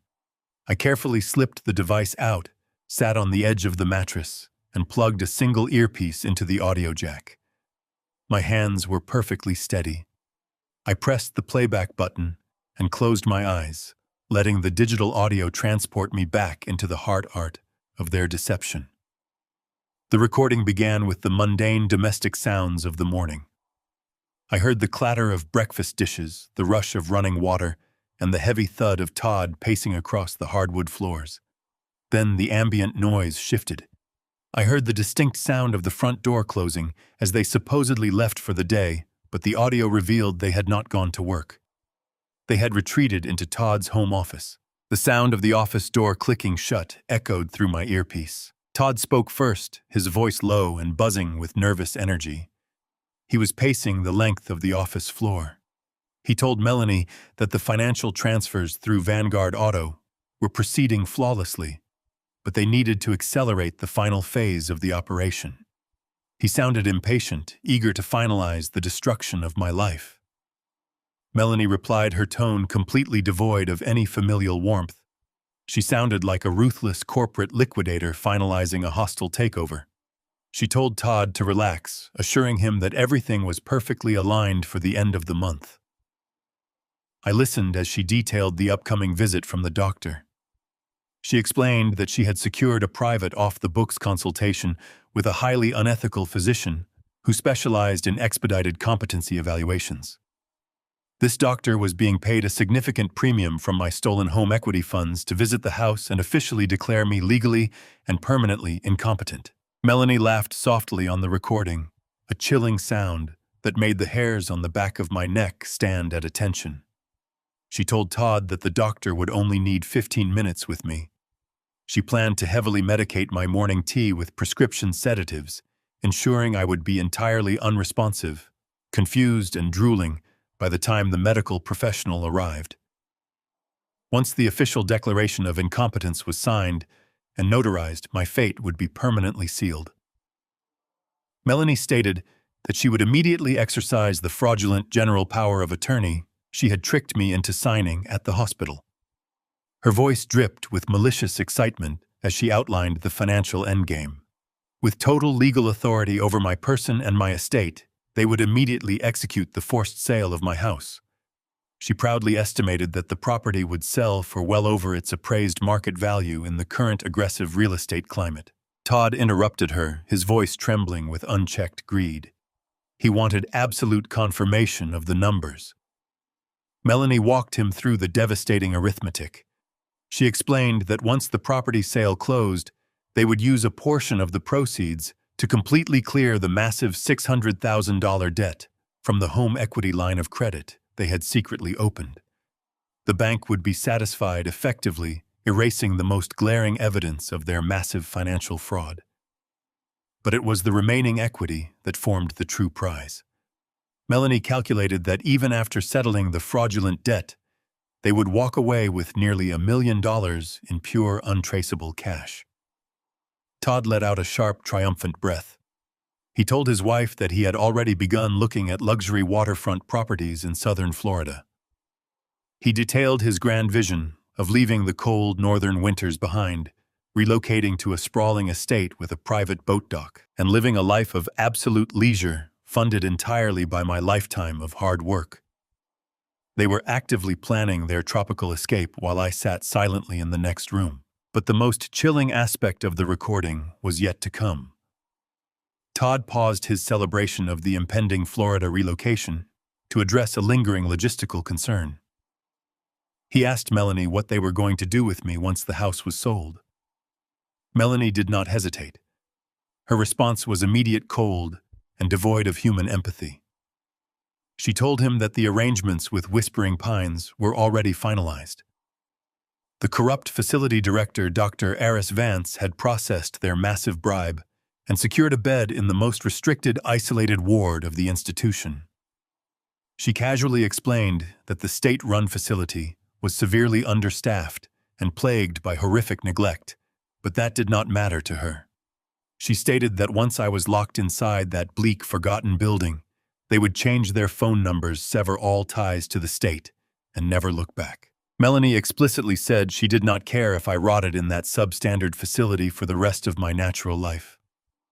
She coldly called me a burdensome, suffocating anchor that she was finally cutting loose forever. She complained bitterly about pretending to respect my work ethic all these long years. She believed she was entirely entitled to every single penny I had ever earned, viewing my existence as an annoying obstacle to her financial freedom. The recording concluded with the sharp sound of clinking glasses. They were joyfully toasting to my permanent institutionalization. They clinked their glasses and drank to their monstrous conspiracy. The audio file hissed briefly and then went completely terrifyingly silent. The ride back to my neighborhood was a blur of icy resolve. When the car dropped me off a few blocks from my house, the late afternoon sun was casting long shadows. The moment my foot touched the driveway, the transformation was instantaneous. I was no longer the man who had reviewed a dossier of his financial ruin with a fraud attorney. I instantly became the fragile old man my daughter desperately needed me to be. I slouched my shoulders, dragged my left foot, and let a vacant expression settle onto my face. I unlocked the front door and shuffled into the living room, leaning heavily on my cane. Melanie emerged from the kitchen almost immediately, looking every inch the devoted caregiver. In her hand, she carried a tall, frosted glass of bright orange juice. A sudden, sickening chill crawled down my spine. The recording from the hidden microphone played vividly in my mind, echoing her chilling voice detailing her plan to heavily medicate my drinks. She approached me with a smile so incredibly sweet and perfectly manufactured that it made my stomach churn. "Dad, you look absolutely exhausted," Melanie said, her voice dripping with artificial concern. She gently guided me toward my leather recliner. "You need to rest. You have been pushing yourself too hard." I allowed her to maneuver me into the chair, sinking into the plush leather with a loud theatrical sigh, and offered her a weak, confused nod. "Here, Dad," she continued, pressing the cold glass of juice directly into my trembling hands. "Drink all of this. I squeezed it fresh for you. It is packed with your vitamins and supplements. You need to keep your strength up for the doctor's visit later this week. You know how important your health is." I stared down at the bright orange liquid. It looked normal and wholesome, but I knew the truth. She had crushed a heavy dose of prescription sedatives and stirred the bitter powder into the sweet citrus. She was actively trying to drug me into cognitive impairment. "Thank you, sweetheart," I mumbled, forcing my lower lip to quiver slightly. "You are always taking such incredibly good care of me." "Drink it all, Dad. Do not leave a single drop," she instructed, her tone carrying a forceful edge beneath the friendly facade. I raised the glass to my lips, parting them just enough to let a tiny fraction of the cold liquid touch my tongue without actually swallowing a single drop. It tasted distinctly bitter, metallic, and utterly unnatural. I lowered the glass, letting my hand visibly shake.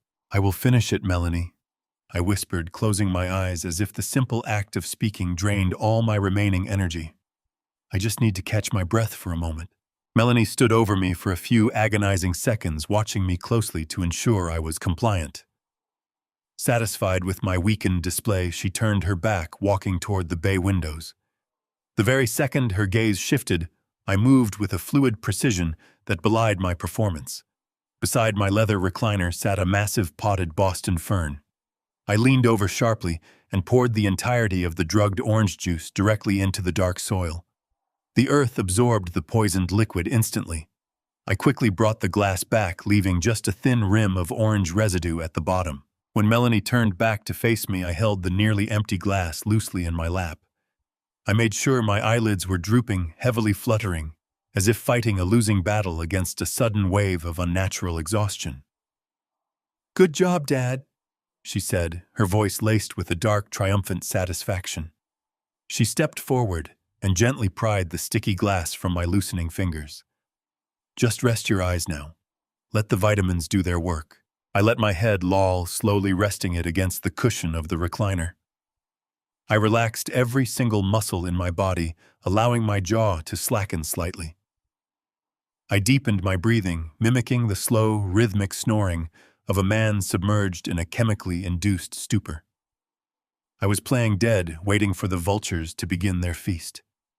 I heard the sharp click of Melanie setting the empty glass down on the side table. I heard her footsteps retreat toward the kitchen, and then I heard the distinct stride of Todd entering the room. "Is he out?" Todd asked, his deep voice carrying no trace of the hushed respect one might normally afford a sleeping elder. "Completely under," Melanie replied, a cruel laugh bubbling up in her throat. "He drank the entire glass without a question. The sedatives hit his system faster than I expected. He is practically comatose right now. The doctor will take one look at him sitting there drooling on his shirt and sign the incompetence declaration without a moment of hesitation." Todd walked closer to my chair. I could feel his presence looming directly over me. I kept my eyes tightly shut, maintaining my slow, rhythmic breathing, even as every nerve ending in my body screamed to leap up and strike him across his arrogant face. "Look at him," Todd sneered, his voice filled with absolute contempt. "He looks like a pathetic, deflated balloon. It is almost sad how easy this has been. He has absolutely no idea that his entire life is practically over. He really thinks we are taking care of him. He has always been weak," Melanie added, her tone cold and dismissive. "He worked his entire life, saved every single penny, and for what? Just to hand it all over to us on a silver platter. He is a glorified bank account, Todd, and the account is finally ours to drain." "The Vanguard auto transfers cleared this afternoon," Todd said, his voice dropping into a greedy conspiratorial murmur.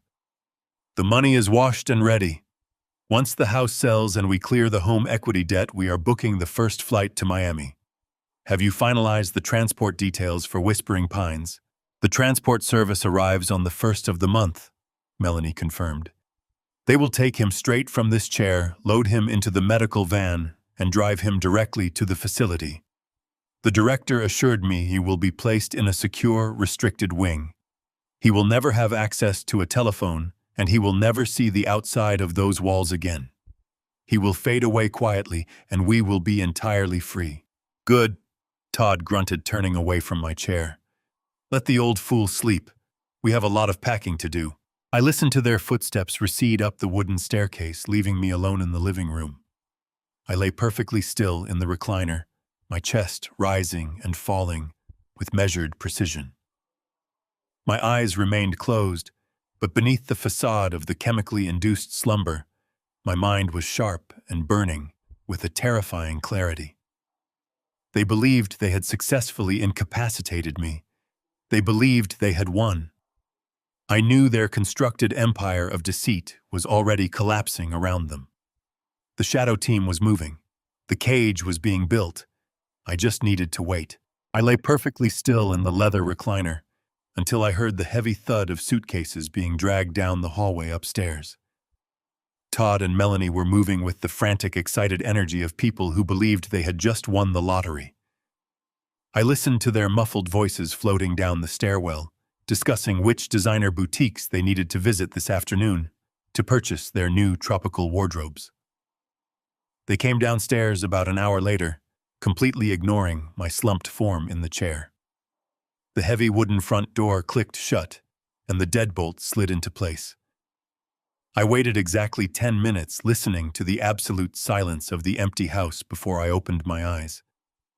I sat up slowly, feeling a sudden intense rush of adrenaline completely banish the lingering fatigue from my muscles.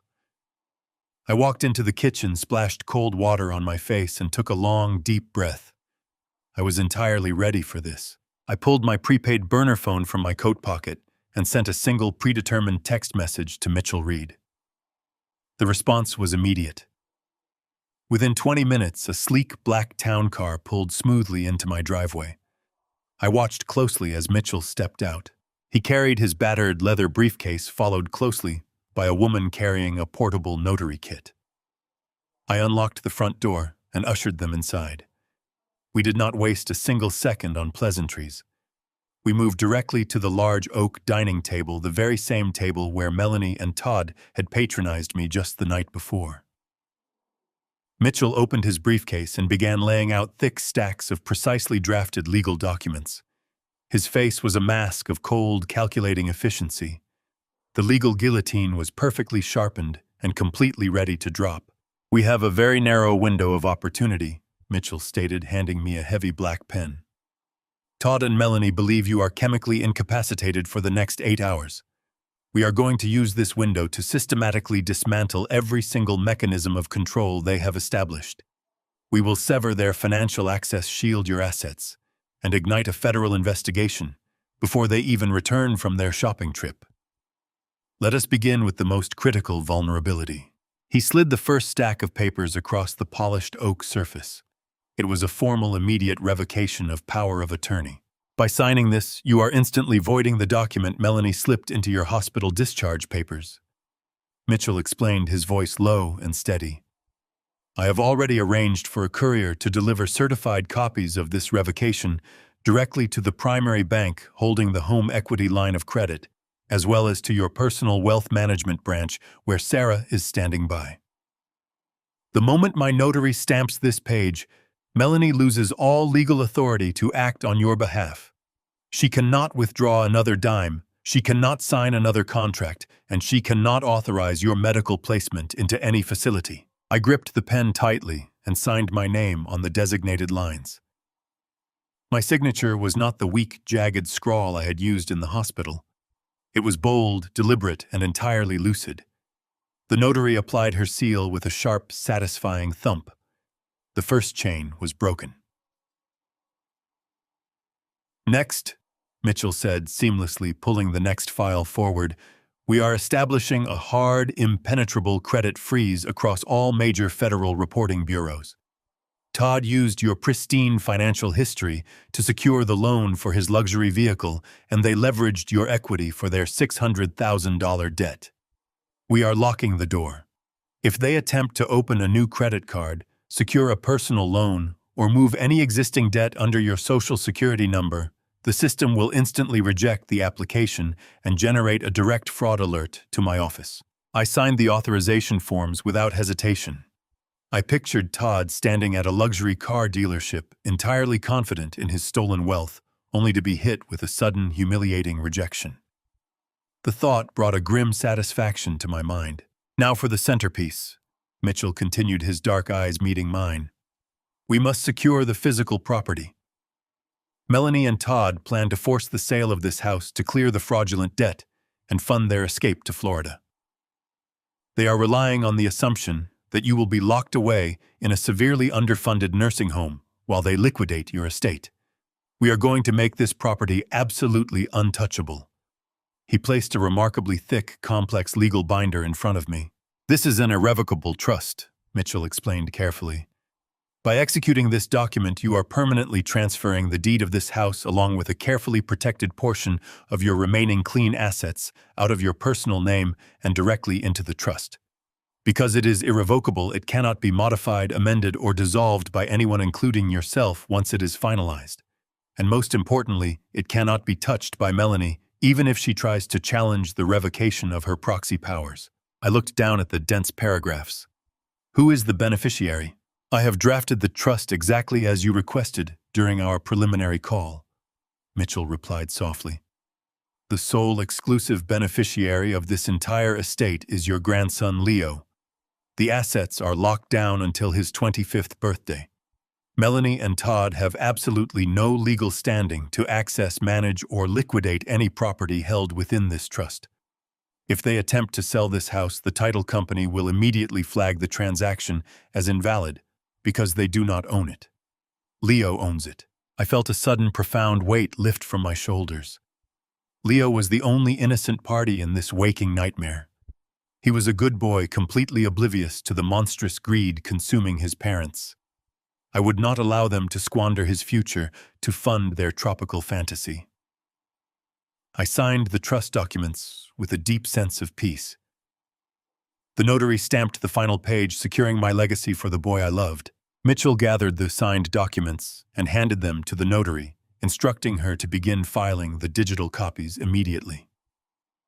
He then pulled his sleek laptop from the briefcase and opened it on the dining table. The screen glowed with the complex directories of the shadow investigation. The defensive perimeter is now fully operational, Mitchell stated, his fingers hovering over the keyboard. Your finances are frozen, your home is shielded, and your medical autonomy is completely restored. Now we initiate the offensive strike. He opened a massive, heavily encrypted digital dossier. I recognized the files we had uncovered in the war room. It contained the complete transaction history of the Vanguard Auto Shell Company, the IP addresses Todd had used to initiate the wire transfers, the forged medical evaluation claiming my severe dementia, and the horrifying email thread detailing the $50,000 kickback to Dr. Aris Vance at Whispering Pines. It was a comprehensive, undeniable mountain of federal criminal evidence. I am sending this dossier to the Federal Bureau of Investigation right now, Mitchell explained quietly.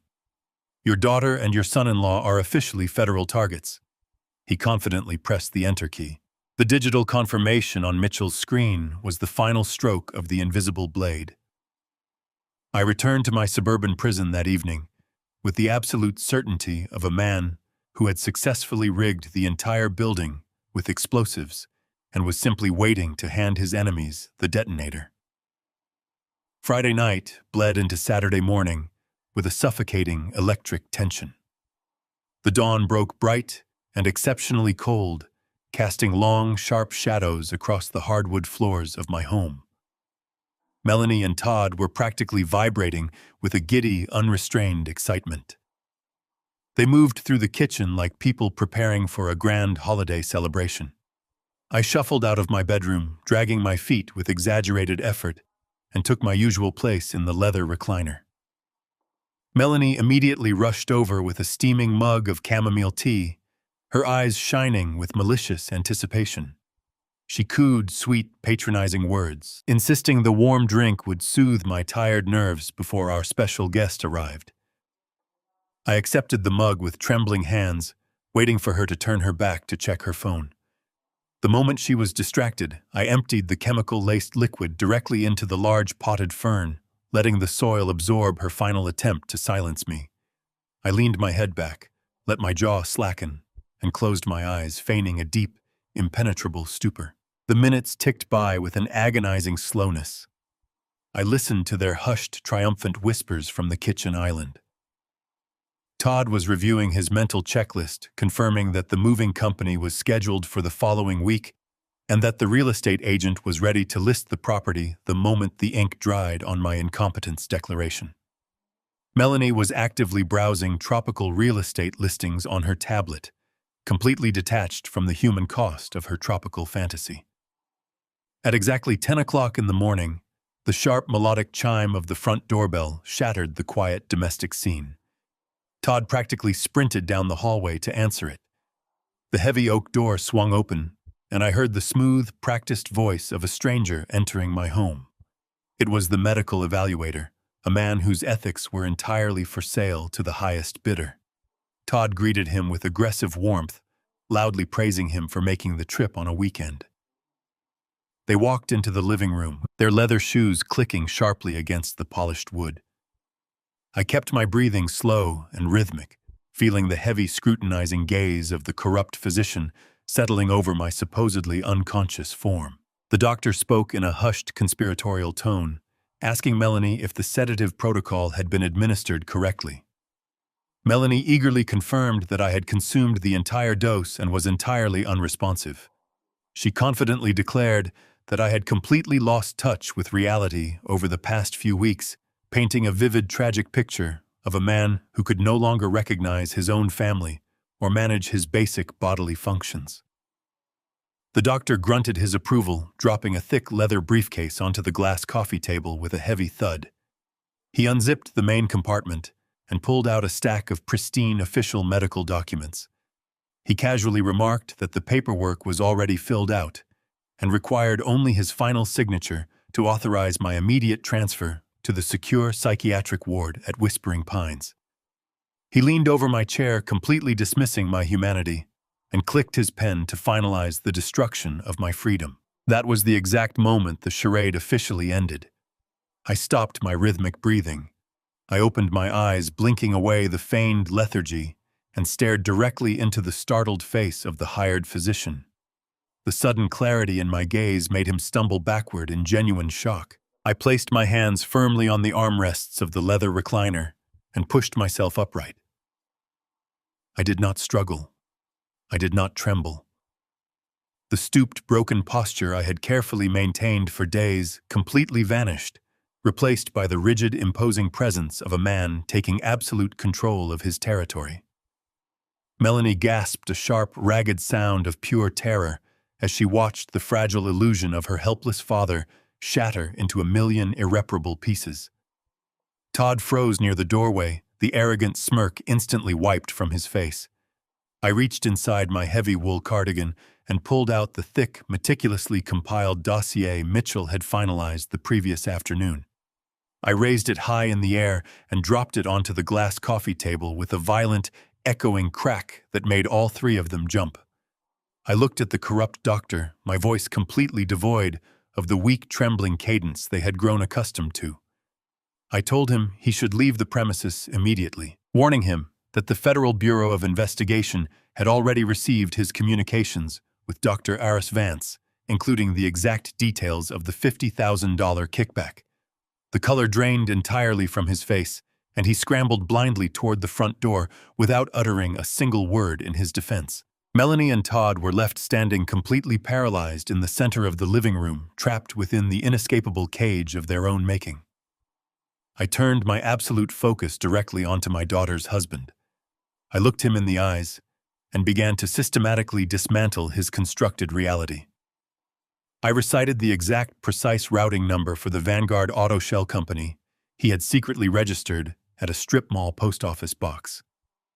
Todd physically recoiled as the digits left my lips, his mouth dropping open in absolute unadulterated horror. I did not stop. I listed the specific offshore account details located in the Cayman Islands, the holding accounts he used to launder my emergency savings, and the exact dates he had fraudulently invoiced my retirement funds to finance his luxury sports car. I recited the precise dollar amount of every single designer handbag and vacation package Melanie had purchased, using the stolen capital. They stared at me as if I had suddenly transformed into a terrifying, omniscient monster. They had believed I was a senile, burdensome fool, entirely unaware that I had spent the past week mapping every single inch of their financial treachery. Melanie began to hyperventilate, her perfectly manicured hands flying to her mouth as the true scope of the disaster finally crashed down upon her. She took a trembling step forward, tears of genuine panic streaming down her pale cheeks. She desperately tried to formulate an excuse, begging me to listen, insisting that this was all a terrible misunderstanding that they could very easily explain. I raised my hand, silencing her pathetic pleas with a single sharp gesture. I stared at the two people who had so eagerly plotted my permanent disappearance, feeling an incredible icy calm settle deep within my bones. They had underestimated me completely. The steel trap had snapped shut forever. They were left with absolutely nothing but the crushing weight of their incoming doom. I didn't just cancel my pension card, Harrison says, his voice like ice. I canceled your power of attorney.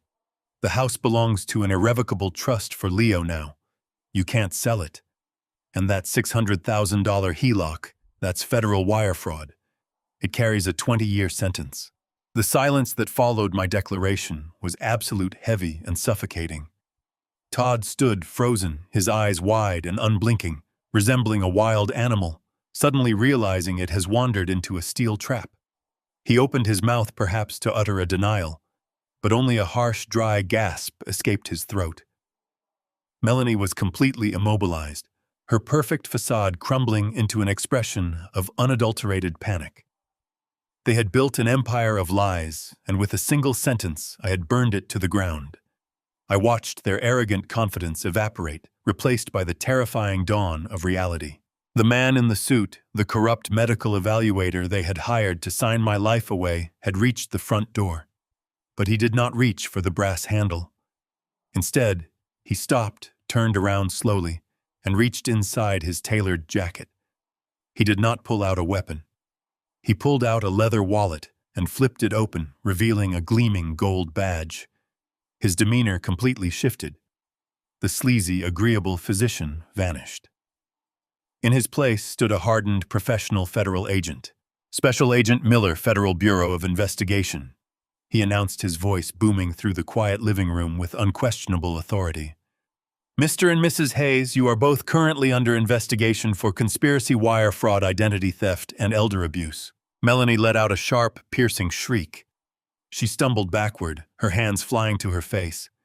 Todd whipped his head back and forth between me and Agent Miller, his mind frantically trying to process the disaster. He had thought he was a mastermind, a brilliant strategist who could outsmart a tired old man. He never anticipated that my attorney, Mitchell Reed, had coordinated directly with federal authorities the moment we intercepted the Whispering Pines emails. The FBI had intercepted the actual corrupt doctor yesterday afternoon and inserted Agent Miller in his place to catch them in the absolute final act of their conspiracy. Before Todd could even formulate a coherent sentence, the swinging door to the kitchen burst open. Two more federal agents wearing tactical vests clearly emblazoned with the letters FBI across their chests stepped swiftly into the living room. They had entered the house through the back door, while Todd and Melanie were completely distracted. The agents moved with quiet, terrifying efficiency, positioning themselves strategically to block any possible exit. "Todd Hayes," the lead agent from the kitchen said, stepping forward with a pair of heavy steel handcuffs clinking at his belt. "We have just executed simultaneous seizure warrants across all your known assets. The Vanguard Auto Shell Company has been completely dismantled. Your hidden Cayman Island accounts have been officially frozen by international authorities. You no longer have access to a single penny of those funds." Todd raised his hands, his palms sweating, stepping backward until his spine hit the living room wall. He looked like a man watching a tidal wave approach the shore, completely powerless to stop the devastating impact. "Wait, please," Todd stammered, his deep voice cracking into a pathetic, high-pitched whine. "This is a massive misunderstanding. I have an attorney. I can explain the transfers.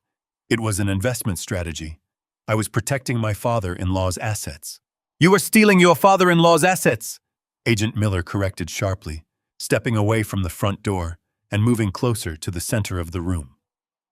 "And you were doing a remarkably poor job of hiding it. We have the complete digital forensic trail. We have the forged medical documents. We have the emails regarding the illegal kickback to Whispering Pines. We even have the audio recording of you planning to drug him this morning. There is absolutely no defense you can mount that will erase the mountain of concrete evidence sitting on that table." The second agent from the kitchen spoke up, delivering the final crushing blow. "Furthermore, Mr. Hayes' federal agents have just arrived at the luxury car dealership. The customized Porsche you purchased using fraudulent funds has been officially impounded. It is currently being towed to a federal holding lot. You have absolutely nothing left." The mention of his precious sports car seemed to trigger a catastrophic short circuit in Todd's brain. The reality of his complete and total destruction finally penetrated his thick skull. He had lost the stolen money. He had lost the tropical escape plan. He was facing decades in a federal penitentiary. I watched as the color drained from Todd's face, leaving his skin an ashen, sickly gray. His breathing became shallow and erratic. He clutched his hands against his chest right over his heart, his eyes bulging with genuine physical terror. He began to gasp loudly, taking in huge, desperate gulps of air that seemed to provide him absolutely no oxygen. This was no theatrical performance. This was the violent physical manifestation of absolute ruin. "I cannot breathe." Todd wheezed, his knees beginning to buckle beneath his considerable weight. "Melanie, help me, I cannot catch my breath." But Melanie was entirely paralyzed by her own overwhelming terror, unable to offer him even a shred of comfort. Todd swayed precariously on his feet, his fingers digging frantically into the fabric of his expensive shirt. With a final ragged gasp, his eyes rolled back and he collapsed heavily onto the thick Persian rug. His large body hit the floor with a dull, sickening thud. He lay there unconscious, completely defeated by the sheer magnitude of his own monstrous greed. Melanie stared at her fallen husband for a fraction of a second before gravity seemed to completely abandon her. She dropped heavily to her knees, the expensive fabric of her designer skirt pooling around her on the floor. The arrogant, ruthless woman who had confidently planned to lock me in a desolate nursing home was entirely gone. She was reduced to a sobbing, pathetic mess. She looked up at me, her face completely streaked with dark mascara and salty tears. She reached out with trembling hands, desperately grabbing at the hem of my wool cardigan. "Dad, please!" Melanie wailed, her voice a shrill, agonizing screech that echoed off the living room walls. "Please, you have to stop this. Tell them to stop. We are family. I am your daughter. I am your only child. You cannot let them take us away. Think about Leo. What will happen to Leo if we go to prison? Please, Daddy, I am begging you. Have mercy on us." I looked down at the woman kneeling on my floor. I searched my heart for any lingering trace of paternal affection, for any small spark of forgiveness. I found absolutely nothing. She had spent months carefully digging a deep, dark grave for me, smiling warmly while she shoveled the dirt. She had traded her soul for a waterfront property in Florida. I gently but firmly pulled the fabric of my cardigan out of her frantic, grasping hands. I stepped forward, stepping cleanly and deliberately over Todd's unconscious body, lying motionless on the Persian rug. I looked down into Melanie's tear-filled, panicked eyes. My voice was calm, steady, and colder than the deepest winter night. "You dug this grave," I said softly. "Now lie in it." 6 months have passed since that cold Saturday morning. The heavy, suffocating tension that once poisoned the very air of this home has completely evaporated. I sit on my back porch now, the wooden floorboards warm beneath my feet, holding a steaming mug of black coffee. The house behind me is remarkably quiet, yet it does not feel empty. It feels incredibly alive.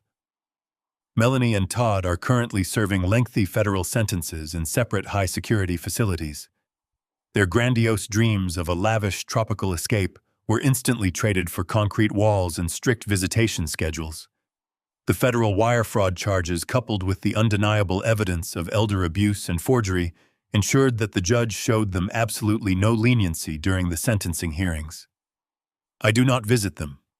I do not accept their tearful, desperate phone calls. I have completely closed that dark chapter of my life. I look out across the expansive green lawn, watching my young grandson Leo chase a bright yellow butterfly through the tall grass. His carefree laughter rings out through the crisp morning air, echoing like a beautiful melody against the oak trees. I fought a brutal legal battle to secure full, uncontested custody of that boy.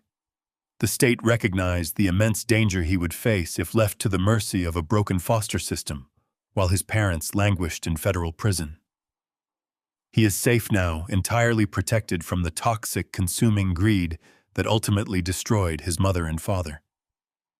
I watch him stumble, fall into a soft patch of clover, and immediately bounce right back up with a giant, radiant smile on his face. I lost my only daughter to the dark, seductive allure of stolen wealth. It is a profound, lingering sadness that I will probably carry with me until my final days on earth. However, looking at Leo's bright eyes, I know with absolute certainty that I made the only acceptable choice. I did not just save my own life, my finances, and my hard-earned independence.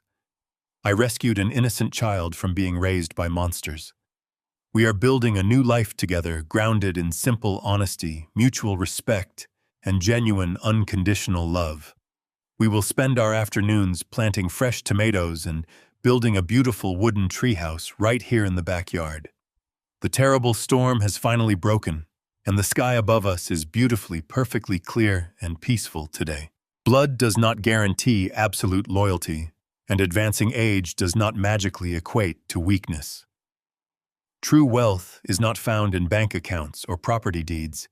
It is measured by the integrity with which you live your life. Never surrender your independence, your finances, or your dignity to anyone, even those you raised from childhood. When betrayal comes from within your own home, you must have the courage to cut the rot away. Protecting yourself is not an act of cruelty. It is the ultimate act of self-respect. You simply cannot save those who are entirely determined to destroy you. If this story opened your eyes to the harsh realities of elder financial abuse, hit the like button to support this channel. Subscribe today for more true stories of survival and justice. Tell me in the comments, what would you have done in Harrison's shoes? Stay sharp and stay safe.